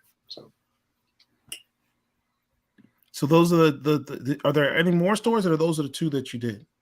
These are the two I did. There are other stories. David Walker is doing a story called Blackenstein. Okay. I've seen him post that up in social media. Yeah, that's gonna be on here. Let's see. Tasty Itchy is the one that Bradley Gold is doing. The Last March is a very anti-racist kind of zombie story. David Brame is the artist on that. Ezra the Hunter by Kevin Grevious is about a monster hunter who can like mimic the power of the monsters, which is pretty dope. It looks beautiful actually. And some of the other ones I haven't read. Like Last Night in Waverly, I haven't read that. So, stuff like that. But yeah, it's going to be a great, the artwork I've seen from it is stellar. It's going to be a great collection. I'm really excited about it too, is once we get this done, the second edition will be all women and all Black women, which is going to be really cool. So that's phenomenal. That's a history making book. Yeah. And for y'all of y'all who are out there, you still have the opportunity to get in on the pre-orders, if I understand correctly, on this book. You can still go ahead and contribute your money so you can get a copy of this book. So on the left-hand side, it's on the bottom left-hand of the page here, you can see the website you can go to, Second Sight Publishing. You can go to their store. You can pre-order the book there. And I believe that comic book stores will have the ability to order the books when they actually come out mid-year. That's correct. So, they're being distributed. Yeah, you can get them in comic book stores. Other thing I want to say is that Second Sight Publishing is a Southern Black-owned horror publisher, horror comic. Shout out to Brad Golden. Yeah. This is a history-making book, y'all. I mean, there's never in the history of comics been this level of Black talent put towards a Black horror book on a Black-owned published label. Never Yeah, happened. And at that, I don't think many people yet, like the broader world, really understands what this is yet. I don't think the broader world knows about this yet. So I think there's still more smoke to come. This is your opportunity to have and own a piece of history before it comes out, and actually support something, that's important. So again, I'm going to beat this with like a dead horse. Like, pre-order this book. Go on the website. Go get this book. Pre-order it. Yeah. And if you want to learn more about it, we did a complete interview show with a few of the creatives and the leaders for Shook and Second Sight. So take a look at that show in our channel too. One last question on this sort of the genre of Afro Gothic. I'm just going to keep saying that word because I love that word, Afro Gothic. Mm-hmm. Are there some other works, or is there a particular work in that genre that you are particularly proud of that you've done? Oh man, so two in particular. They're both from another Black-owned company, Rosarium, Bill Campbell's company. First one is Blue Hand Mojo, which is totally created by myself. The main character is the fictitious cousin of Robert Johnson. His name's Frank Half Dead Johnson. And essentially he is kind of like a psychopomp for the devil, and he's working off his debt to Scratch, set in 1930s Chicago. And he's basically like a hard drinking, hex throwing malcontent. He's a beautiful character. It's almost like supernatural detective kind of thing. Very much influenced by characters like Easy Rollins, but just as much influenced by like John Constantine, And so we put out one book. Let's just say that certain entities have, are interested in it and producing it in different ways. So thank you, Richard. I appreciate that. So with me and David Brame are working on a follow-up now. It's going to be called Blue Hand Mojo, Rockin' a Hard Place. It's going to be called. The first one's called Hard Times Road, which is actually the name of an actual road in Mississippi that the Jennings family lives on. And really? Yeah, Hard Times Road is it's called Hard Times Road. Is in Gibson, Mississippi. It's a real road, actually. Yeah, the Jennings family, because basically, in Hermanville, Mississippi, like every Jennings that's there is kin to me. It's like, and so there's a huge plot of land that, from what I understand, like that we were once our ancestors were slaves on that we now own. And so it's a massive amount of land, and all the Jenningses in Mississippi live there. And Hard Times Road is one of the main roads that cuts through the space. So it's kind of like a shout out because the main character is from Mississippi. So can you tell us what the story's about in Blue Hand Mojo? In this particular story, Frank Johnson is, he used to be a kind of a fixer or a henchman that he worked with Al Capone. Because Capone worked with a lot of different folk. That's one of the things that made him very different. And so this is actually taking place after he goes to jail for tax evasion, but it's also before Prohibition is over. And it's a nebulous space. He gets approached by his old friends, this Italian dude named Mac the Shark. And Mac the Shark he's shook. He's very afraid, and something horrible has happened. He knows Frank has abilities. Let's just say that. So Frank actually ends up having to help this dude, for a certain amount of money, because he is a hustler too. And let's just say a lot of supernatural shenanigans ensue. But it's definitely mature. This is not for kids. There's a lot of cussing. There's a lot of like violence and all kinds of stuff in there. But it's my love story to hard-boiled detectives and supernatural beings, and folk tales. So yeah. So you got kind of a Prohibition era, Walter Mosley noir mixed in with sort of Southern mysticism, all in one book. Yeah, it's like urban fantasy, urban mysticism, because he's a conjure man. So he actually literally does have a blue hand. you know, magical people can see it. Most people can't see it, but one of my favorite things is that the more he uses his powers, the more the hand starts to keep up. It's to cover the whole body. And so he has to take this tonic, this magical tonic, to actually stop it from like taking over his body. But he also has to use his powers too a lot of times too. So the other book, of course, is Box of Bones, which is, if I had to pick, like Afrocentric Hellraiser. It's about a young Black queer woman from the South. You know, I work for a lot of Southern things. She's studying she's getting her dissertation. She's working on a dissertation, and she's field around this mystical box that she's read about, she's heard about in her childhood, and then she starts to see that it pops up around the diaspora, and essentially, it's a box of pain that actually punishes people that hurt Black people. So some people call it shadow box, some people call it the black box, but most people just call it the box of bones. And so in this box is a cadre of the most terrifying Afrocentric demonic spirit that you would ever want to come across. I represent like different types of Black suffering made flesh, and you can call them to your aid, but at your own peril. So it's like, so it's a part. The first part of it is an anthology. The first book is out.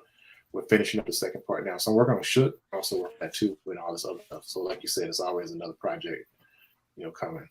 Thank you, Hiawatha. That's my dude. Hiawatha's Jackson State, D I love. That's my dude. We live down the hallway from each other. Derek, there's some questions here about a giveaway. What can you tell us about that? Okay, so I actually forgot to mention this at the top of the show, but Professor Jennings has graciously offered 2 copies of Silver Surfer #1 signed by him for giveaways. Silver Surfer Ghostlight #1.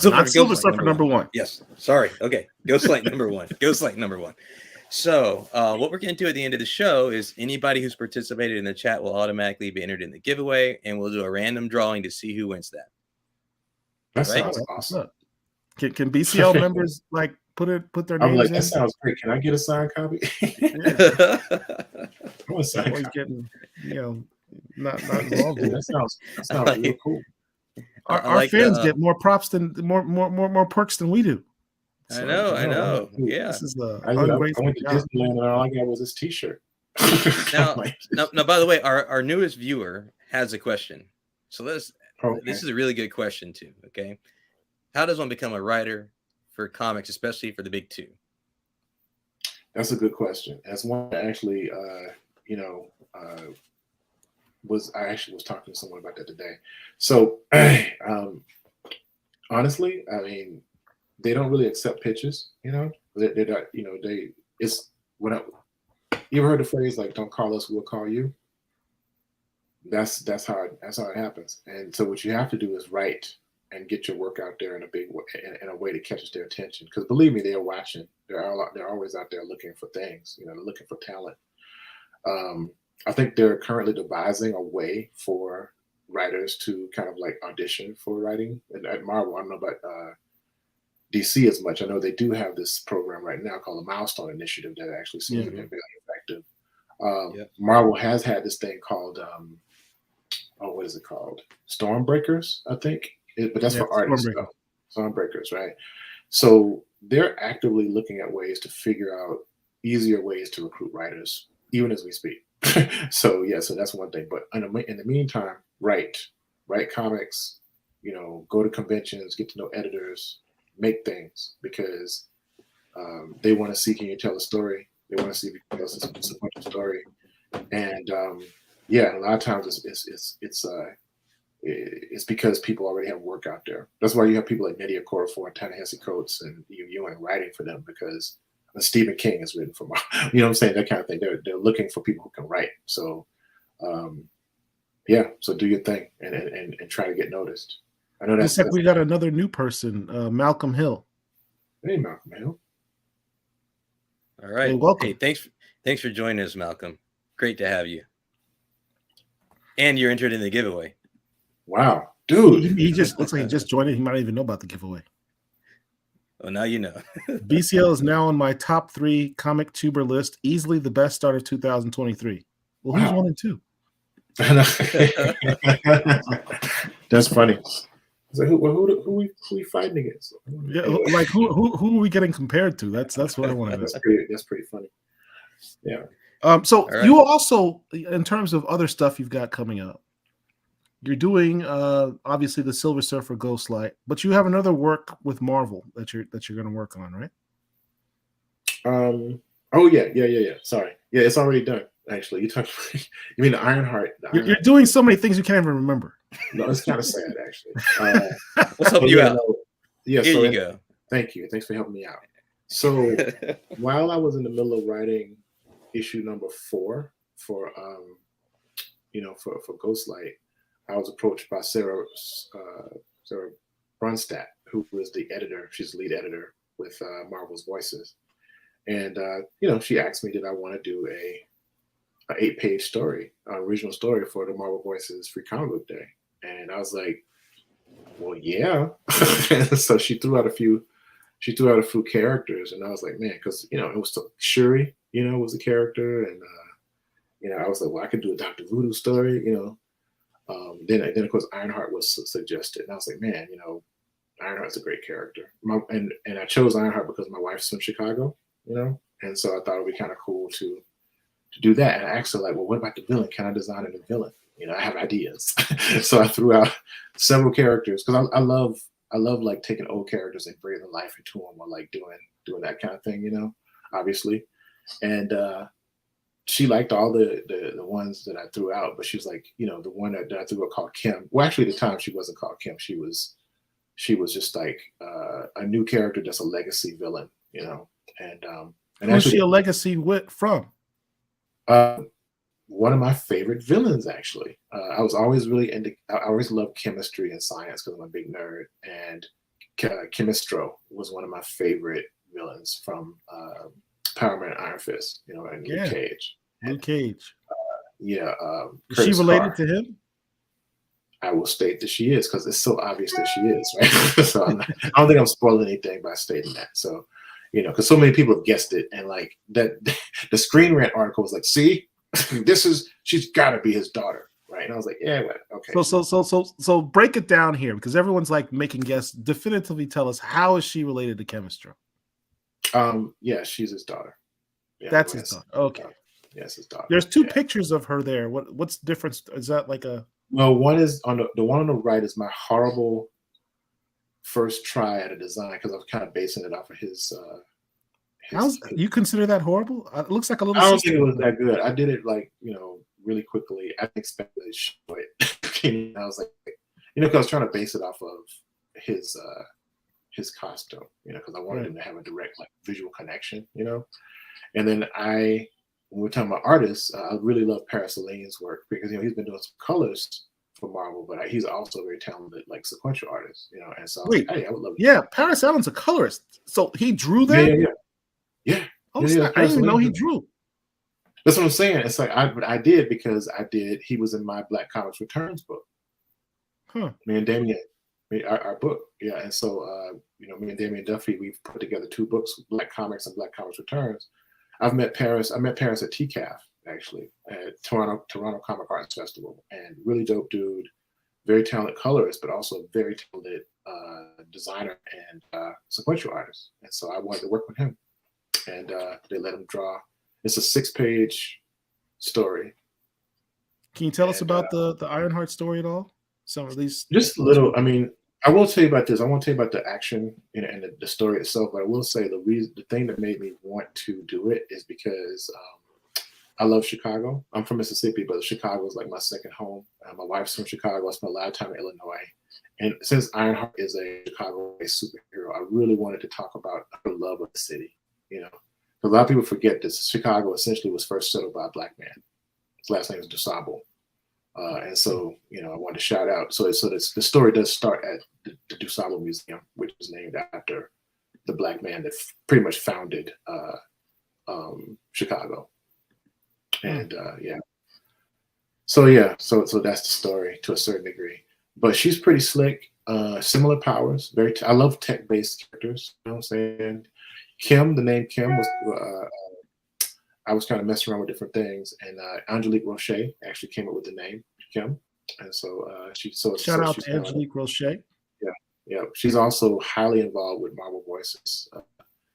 You know, so yeah, so that's Kim. You know, and yeah, I don't think I'm spoiling too much. People kind of figured it out, but yeah, look at Paris's man. Look, that's so dope. I was like, now I forgot who colored it right now, but he did a great job on the story. So that's Paris Yeah, did all see? the art for your story. Yes, yeah, Paris did all the artwork. Yeah, yeah. I think it was the first time he got a chance to do that kind of work for them too. So hopefully That's he'll gonna get some. I could see some bright things in his future. He's very talented. Like he's been, and actually right now he's working on he's working on a big book for DC right now. So Yeah, the it's Marvel Black Voice. The Hero. cool thing about Marvel Voices, it always ends up being a jump off point for young Black talent. I mean, we had Cody Ziegler here a few weeks ago, That's and right. they had like 10 stories in there, and he wrote like 6 in that particular Marvel Voice. Yeah, That's how I first learned about it.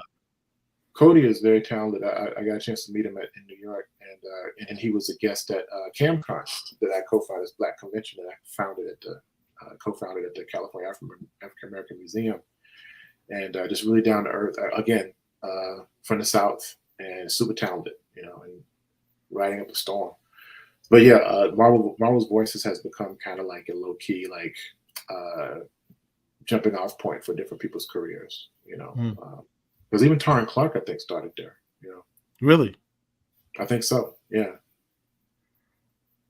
David Carlander says, so appreciate your work and your scholarship around comics, Professor Jennings. I'm always eager to see how you're incorporating comics in the classroom. Thank you so much. I appreciate that.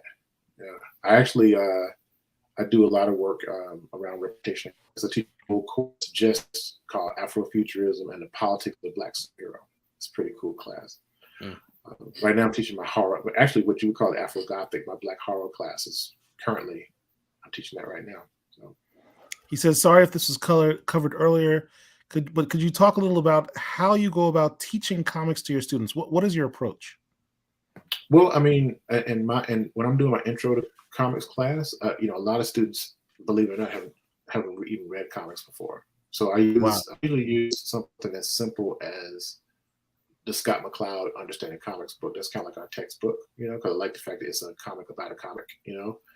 I feel what I do is I kind of like talk about the history of how we think about comics in the popular, you know, venue, you know, which a lot of times is about superheroes and things about that. So there's a lot of lectures about like the constructions of superheroes and what they represent, you know, from a national perspective. But I have them reading a lot of things that are not superhero books. I have very few superhero books in my comics class because I want to talk about comics as a medium and not a genre. So I'm very like medium specific. You know, I do teach some superhero things, but I want to try to like divorce the connection between superheroes and comics. You know, because superheroes are so prevalent and so powerful in our in our society and in the mediation of comics. I really focus a lot on form. The other thing too is I actually do have very, very serious writing assignments for them. You know, so I actually we do several writing assignments because I want them to understand what it means to write a comic. You know, so by the time they leave, they have a 10-page comic script. So, you know, so it depends on the class, but you know, yeah, that's kind of. Is there any way I can audit any of your classes? It's harder now because we're back in, you know, in session, you know, physically. So it was easier during COVID. I'll just send out a link. So there's a lot of people who actually have popped in there, you know, sat in, you know.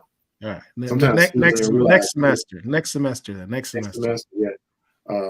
You know, but it was cool. I mean, you know, it was sometimes I'd actually send out a link and people didn't know that they would have like, sometimes the people that wrote the books that they were talking about would be sitting on the class, but they didn't know, stuff like that. You know, it's pretty funny. This is a bit of a tough question. You may or may not want to take a shot at answering that one. Yeah. This is a tough one. Neil Adams once said that he got well into 6 figures for some character he created for DC that was used in the DCEU. Professor, are you concerned that you won't be well comped for your Marvel work? You know, that's a great question. And because I won't be, I get a page rate and that's it, you know, and credit. It's something that I wasn't as concerned about. You know, it's something where I wasn't, because this isn't my primary mode of income. I'm a tenured professor at a research one institution. That's my gig. Everything else I do is kind of on the side. I did this Dr. project. Ewing said something similar last week. Yeah, she just got tenured not too long ago at the University of Chicago. You know what I'm saying? So yeah, so we're good. This is my benefits job. You know what I'm saying? So we did this because I do this because I loved it. I found an opportunity. I was working on another project which actually was paying way more. The other book, and I just saw potential for a story, and I just couldn't turn it down.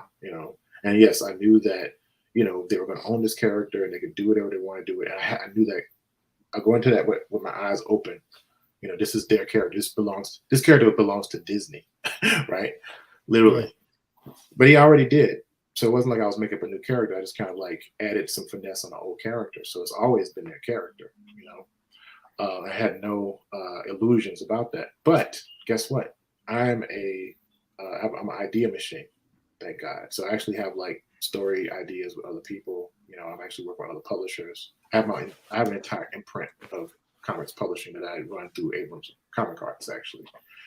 So yeah, I'm not really worried about that. I just want people to know that this character exists, and that someone who came up poor in Mississippi, who always loved comics, actually got a chance to do this. And I thought that was pretty cool. So, well, you mentioned that this isn't your only gig, this isn't your only outlet. Why don't you tell us about the Abrams Comics Arts Megascope? Yeah, so as you may or may not know, me and my friend Damian Duffy, my longtime creator, my collaborator Damian Duffy, we adapted 2 of Octavia Butler's, the late great Octavia Butler's books, into graphic novels. They were very well received. The first one's Kindred, which you can now see as a TV show on FX, and the other one is Parable of the Sower. They were both like New York Times bestsellers. Both have garnered many awards and opened up the door for a lot of other works at Abrams that were kind of similar to it. And we're also working on Parable of Talents right now too, which I'm egregiously probably behind on right now. I'm trying to catch up on. So because of the success of those books, I was actually able to pitch the idea of an entire new line of books dedicated to what you might call the Black speculative, or like BIPOC speculative work. What I mean by speculative, I mean science fiction, fantasy, horror, magical realism. We're also doing some historical fiction comics and also doing crime fiction. I'm a big crime fiction fan too. So we just put out this book called Queenie. That's a biographical comic. Thank you. That is about the godmother of Harlem, who was Bumpy Johnson's mentor, Stephanie St. Clair. So we're doing books like Afrofuturist Count of Monte Cristo book. We did this book with Tananarive Due and Stephen Barnes. That was a coming of age. Pause. Afrofuturistic Count of Monte Cristo book. Yes. Alexander Dumas's Count of Monte Cristo book. As a Black sci-fi, just 180 years after the polar ice caps, and off the coast of Africa. So it's Black. It's steampunk. No, it's solar punk and like wind power, but it's set like in the future. But it's still the Count of Monte Cristo. It's called The Last Count. Work of a Black writer, a classic work, one of the greatest. Who was also Asian descent. Yeah. Wow. And making into an Afrofuturistic story. Yep. And the writer is Ayize Jama Everett, who's the co-creator of Box Bones, and the artist is from Barbados. His name is Tristan Roach. They killed him. We gotta. I'm fascinated by that. I'm gonna pre-order that. Yes, it's a beautiful book, man.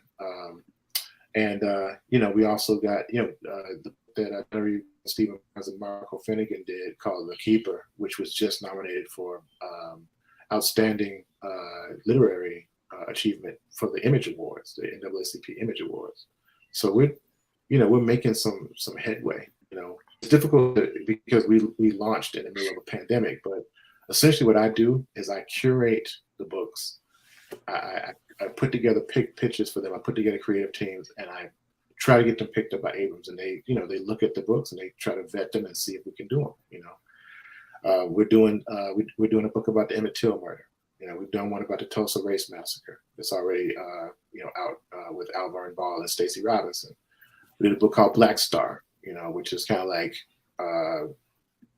Black feminist, like outer space adventure story set in the future too. Let's see. Can any creator come to you guys and with their own work and say, "Here's an idea I want to work on," or "Here's some work I've created and I need it published"? Can do you guys? Does Actually, that's how we picked up Hard Ears. Hard Ears was like that. Hard Ears was something that Matthew Clark and oh my God, Arthur Clark and I can't think of my brother's name right now. Shoot. The brothers that worked on the book were like they had already started working on this book, right? And I loved it. I think it's a beautiful book. It's like sci-fi, fantasy, Bayesian adventure story with pirates and cloud monsters and bird people. It's crazy. It's a great book, and it's so West Indian. It's just amazing. And so we picked it up.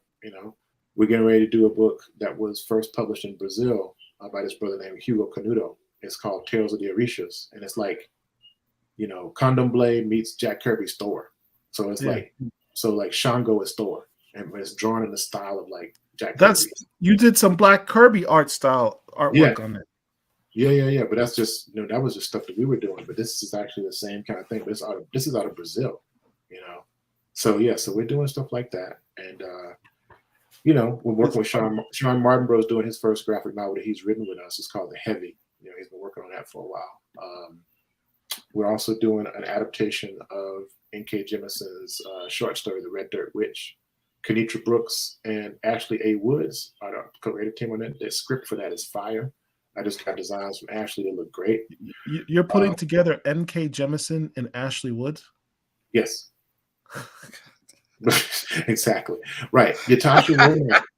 That's insane. Yeah. Hey, hold on 1 second. Damn!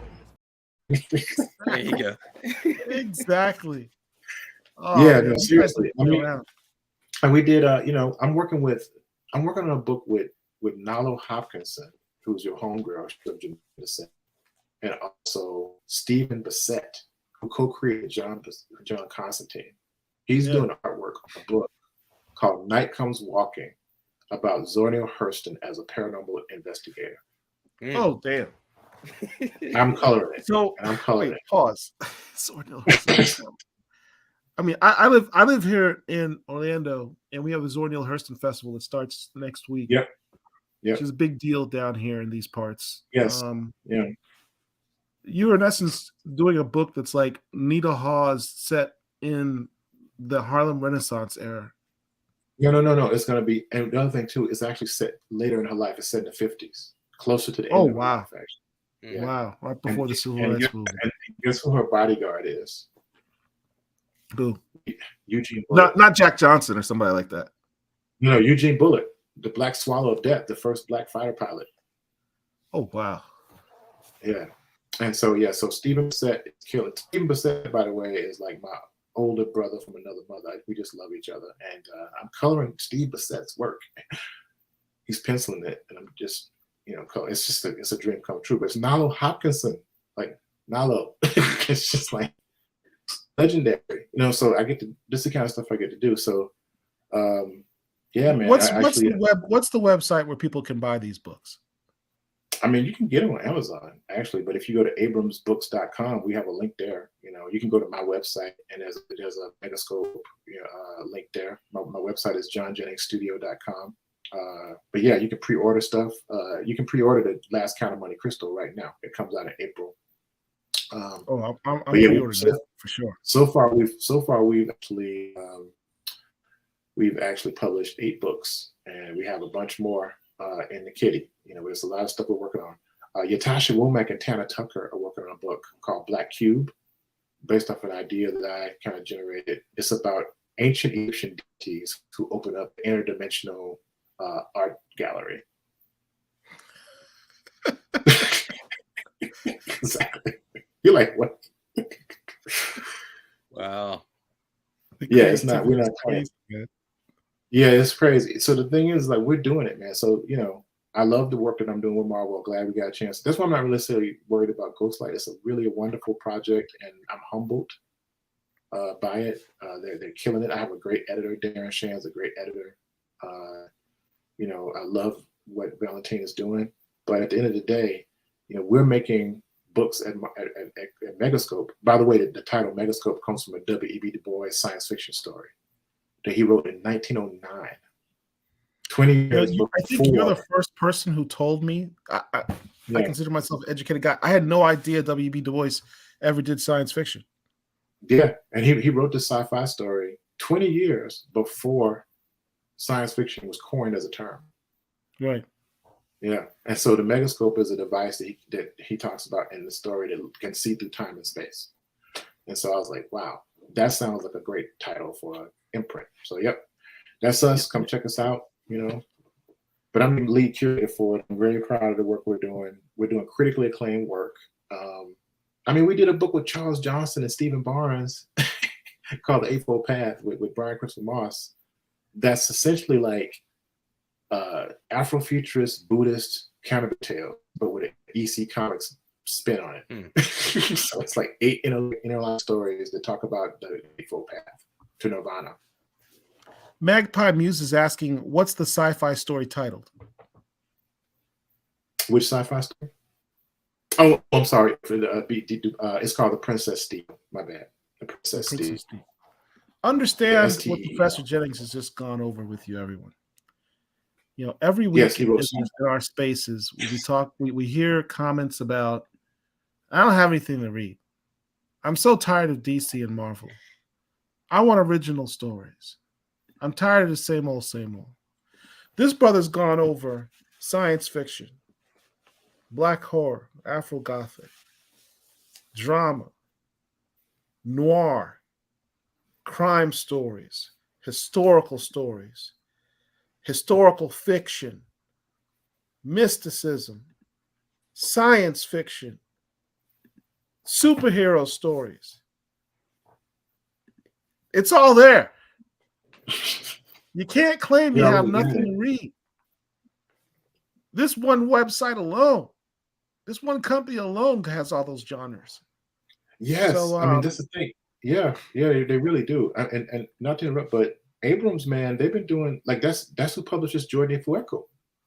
Hooray, Barry said those are Abrams books. You know, yeah, Jordan's on that line. You know, we're working with Sean Martinborough, man, on his first graphic novel he's ever written. You know, so it's like, we're also getting ready to sign a really big black creator too that I can't really say it because we haven't announced it yet. But he's a big deal. He's been in the industry for a while, and he's an artist and writer, and he's getting ready to drop some stuff with us too. So we're very excited about having him on the line. So, one of the things that we also like to do here at Black Comic Lords is make connections. I know of a writer artist who's looking for a place to publish some work he's working on. I'm going to send him your way. We'll talk off screen. Send him my way. Let him know that we're stacked out, but we're looking for work. We want to publish great work. It might be a second, but because right now we're stacked out to like 2027. We got that many. Frustrated fan show says Hudlin. What about Hudlin? You said you have a big artist coming on board. Oh yeah, no, he's already working on a book with us. That wasn't who I was working with. No. Yeah, we're actually doing a book. It's an adaptation of The Middle Passage by Charles Johnson. Reginald Hudlin is the adapter. Dennis Cowan is the artist. That's already signed. Yeah. Wait. We're working on that now. So no, this is somebody else other than Hudlin. Yeah, Reginald, his script is tight too. It's already done. So yeah, Paul's reacting to Hudlin and Cowan on the book. Give him a minute. Just give him a minute. Give me a second. with an introduction by Skip Gates from Harvard. So I'll give him a second. Just give him a second. He's like, what?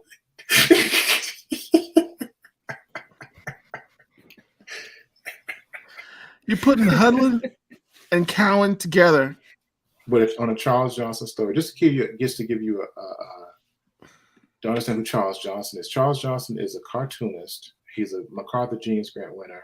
He's a Guggenheim Fellowship winner. He's only the second African American to ever win the National Book Award. That's who we're talking about. These are major moves. Yeah, and the thing is like, you know, we move in silence, but we're dropping stuff like, you know, people need to check us out. We're doing some good work, you know. We work very hard, and I work really hard on the curatorial piece. I try to put together tight. We're publishing Daniel Jose Older and Chuck Collins on a book together. Chuck Collins, who does the Bouncer series. I'm shut down at this point. Y'all go on, man. Paul is shook. Paul is shook right now. That's just too much. This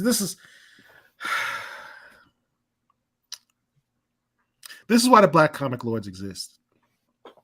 You know, as I said before, there's so much talent out there. There's so much creativity that's out there. And these are brilliant people. These are. I'm working with some of the tightest, with some of the most talented people. I mean, and the editors are great. I work with Charlotte Greenbaum there, Charlie Kochman. They love these books. Our publisher's Andrew Smith. You know, they've been extremely supportive of Megascope. You know, and the other thing is, you know, they're putting out other books about Black culture as well. They have a cookbook by Questlove. They got like a couple of hip hop books. They published John Leguizamo. You know, I mean, you know, they're making some really cool moves. They're a great publisher. You know, so I'm gonna need you, Professor Jennings, to come back to us. Okay. And I need you to bring some Megascope. I would love to, and I was going to ask you. I mean, honestly, ask us. You don't have to ask us. You're a Black Comic Lord, brother. I know. I'm just saying. Tell us. You don't ask us. We're the fan, man. We're the fan. I feel you. But yeah, let's get our calendars out. People need to know. I mean, like our next big book. I mean, honestly, you should probably have the crew from The Keeper on. Stephen Barnes, Tanetta Reed, Marco Finnegan, and the colorist, who was my former student, Alexandria Batchelor, who I think colored the hell out of the book.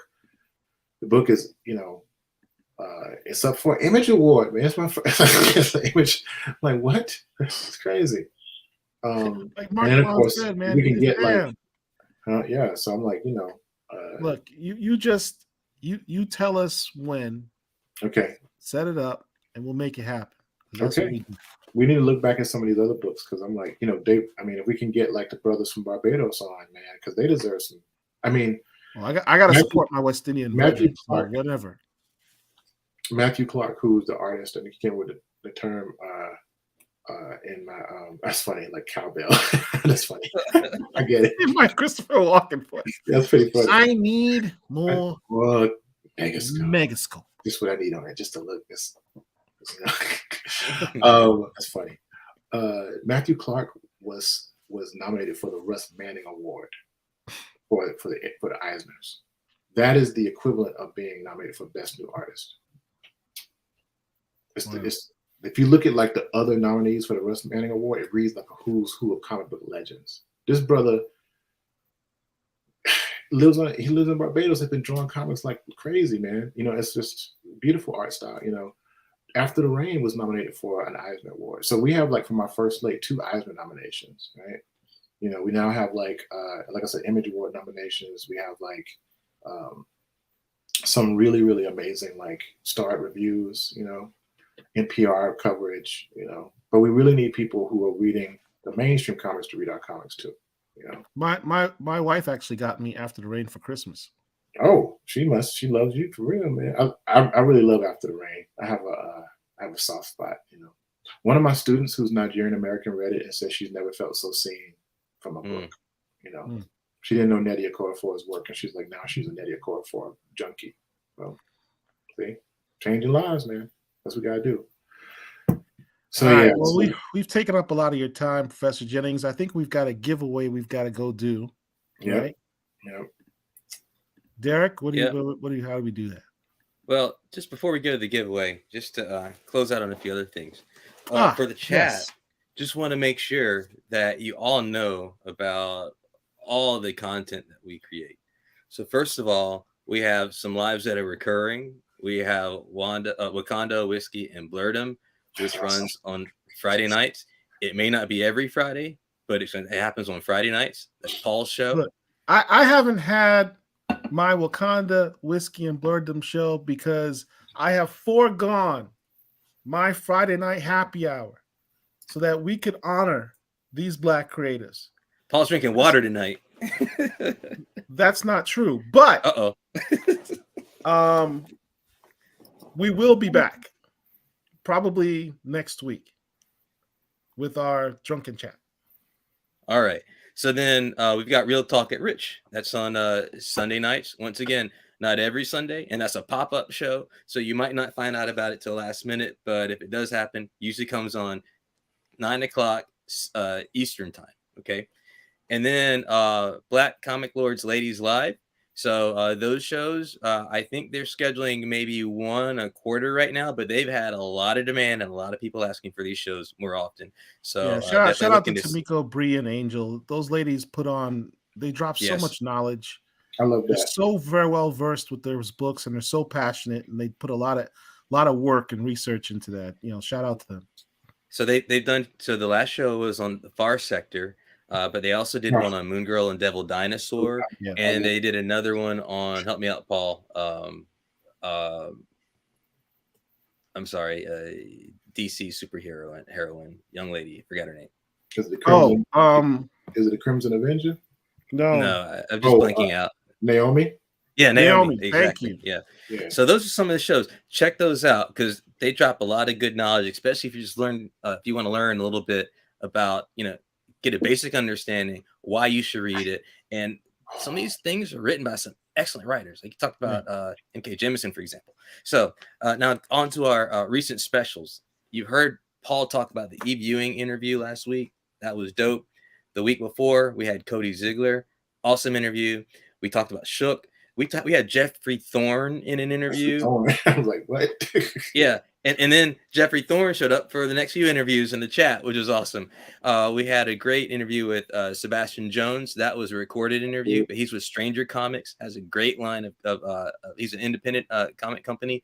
And then we've had other shows. We had Wakanda Forever show. We had a Black Comics that you definitely should have show. And we had an end of the year show. We had a milestone series earlier last year. Yeah, remember everyone, this is the 30th anniversary of Milestone Comics this year. That's right. So a great way to freshen up on that, watch that series. We're really proud of that series. Yeah, so we put in a lot of work to put out a lot of good content. And hopefully we'll have some more interviews coming up soon. Just stay tuned. So we do have some more coming up. I'm exhausted, but yes. All right. So with that said, let's go to the giveaway. Let me get that queued up here. All we ask in payment for all of this is that you subscribe to our channel, like the videos, and share them. Bring them. Yeah, and while I'm at it, I'll just share one thing. Okay, here's our website, blackcomiclords.net. We'll share this page. You see it, Paul? We good? I do. Yep. All right. So this is blackcomiclords.net. What's here? Well, a few things. First of all, we keep a large list of noteworthy and key and grail Black comics. So you can come here. You want to look one up. You want to look at our list of Black grails, for example. There's always debates and fights as to who makes the list. Oh yeah. Who's in and out, right? But you can come here and get a listing of the grails, right? Want to learn about some that are grails. Same thing for keys. Same thing for other noteworthy comics. So just a good reference for you. But basically, that's just Derek's bookshelf is in the grails. I mean, it's well, not quite. But one way you can support us though is we don't have a lot of links to other companies, but we have some Amazon links on the right hand side. Click through those links when you're going to go to Amazon and make a purchase. That helps us out a little bit. And another way is we spend a lot of time talking about pre-ordering comics. If you're a local comic shop, if you don't have one close to you, or you're not satisfied with what they offer, hey, you can pre-order from Things from Another World. Come to the blackcomiclords.net website, find this little pink icon here, click on that. And when you click through that and make your order, then that helps us out a little bit too. So those are some ways you can support us. So I just wanted to share that. But with that said, let's go to the giveaway. All right. All right. So as was mentioned previously, all you have to do to be eligible for the giveaway is to simply participate in the chat. If you put And simply not be me, apparently, because I never win any of this stuff. Well, yeah. So that's all you have to have done. So we've had 31 people to participate in the chat so far. I'll give another 30 seconds for anybody else to put an entry in. And then after that, we'll do giveaway number 1, followed by giveaway number 2. So give another 30 We seconds. say something like, if you want to be entered into this, you need to subscribe to the channel and then type in the chat, I'm a Black Comic Lord.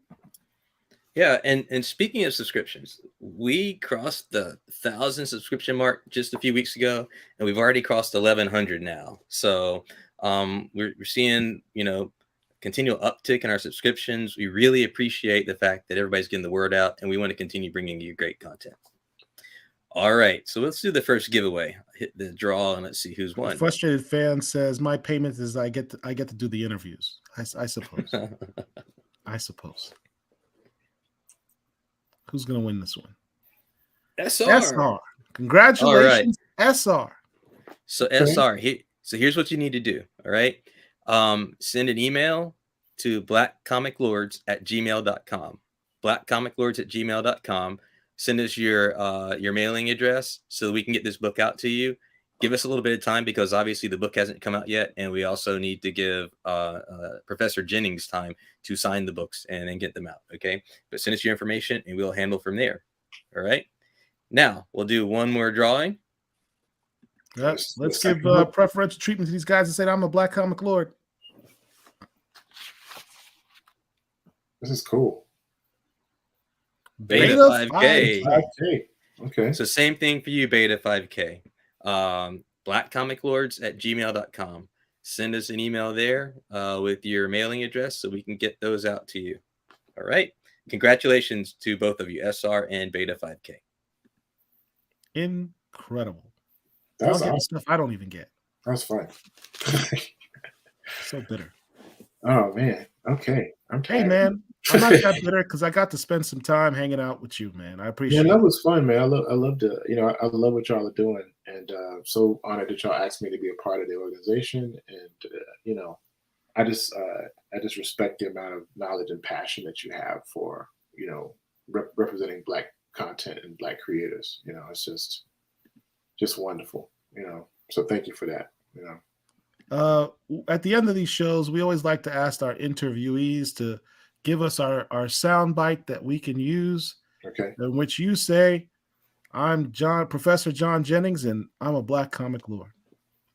Well, I will definitely do that. I am Professor John Jennings, and I'm a Black Comics Lord. All right. All right. Because I am. You are.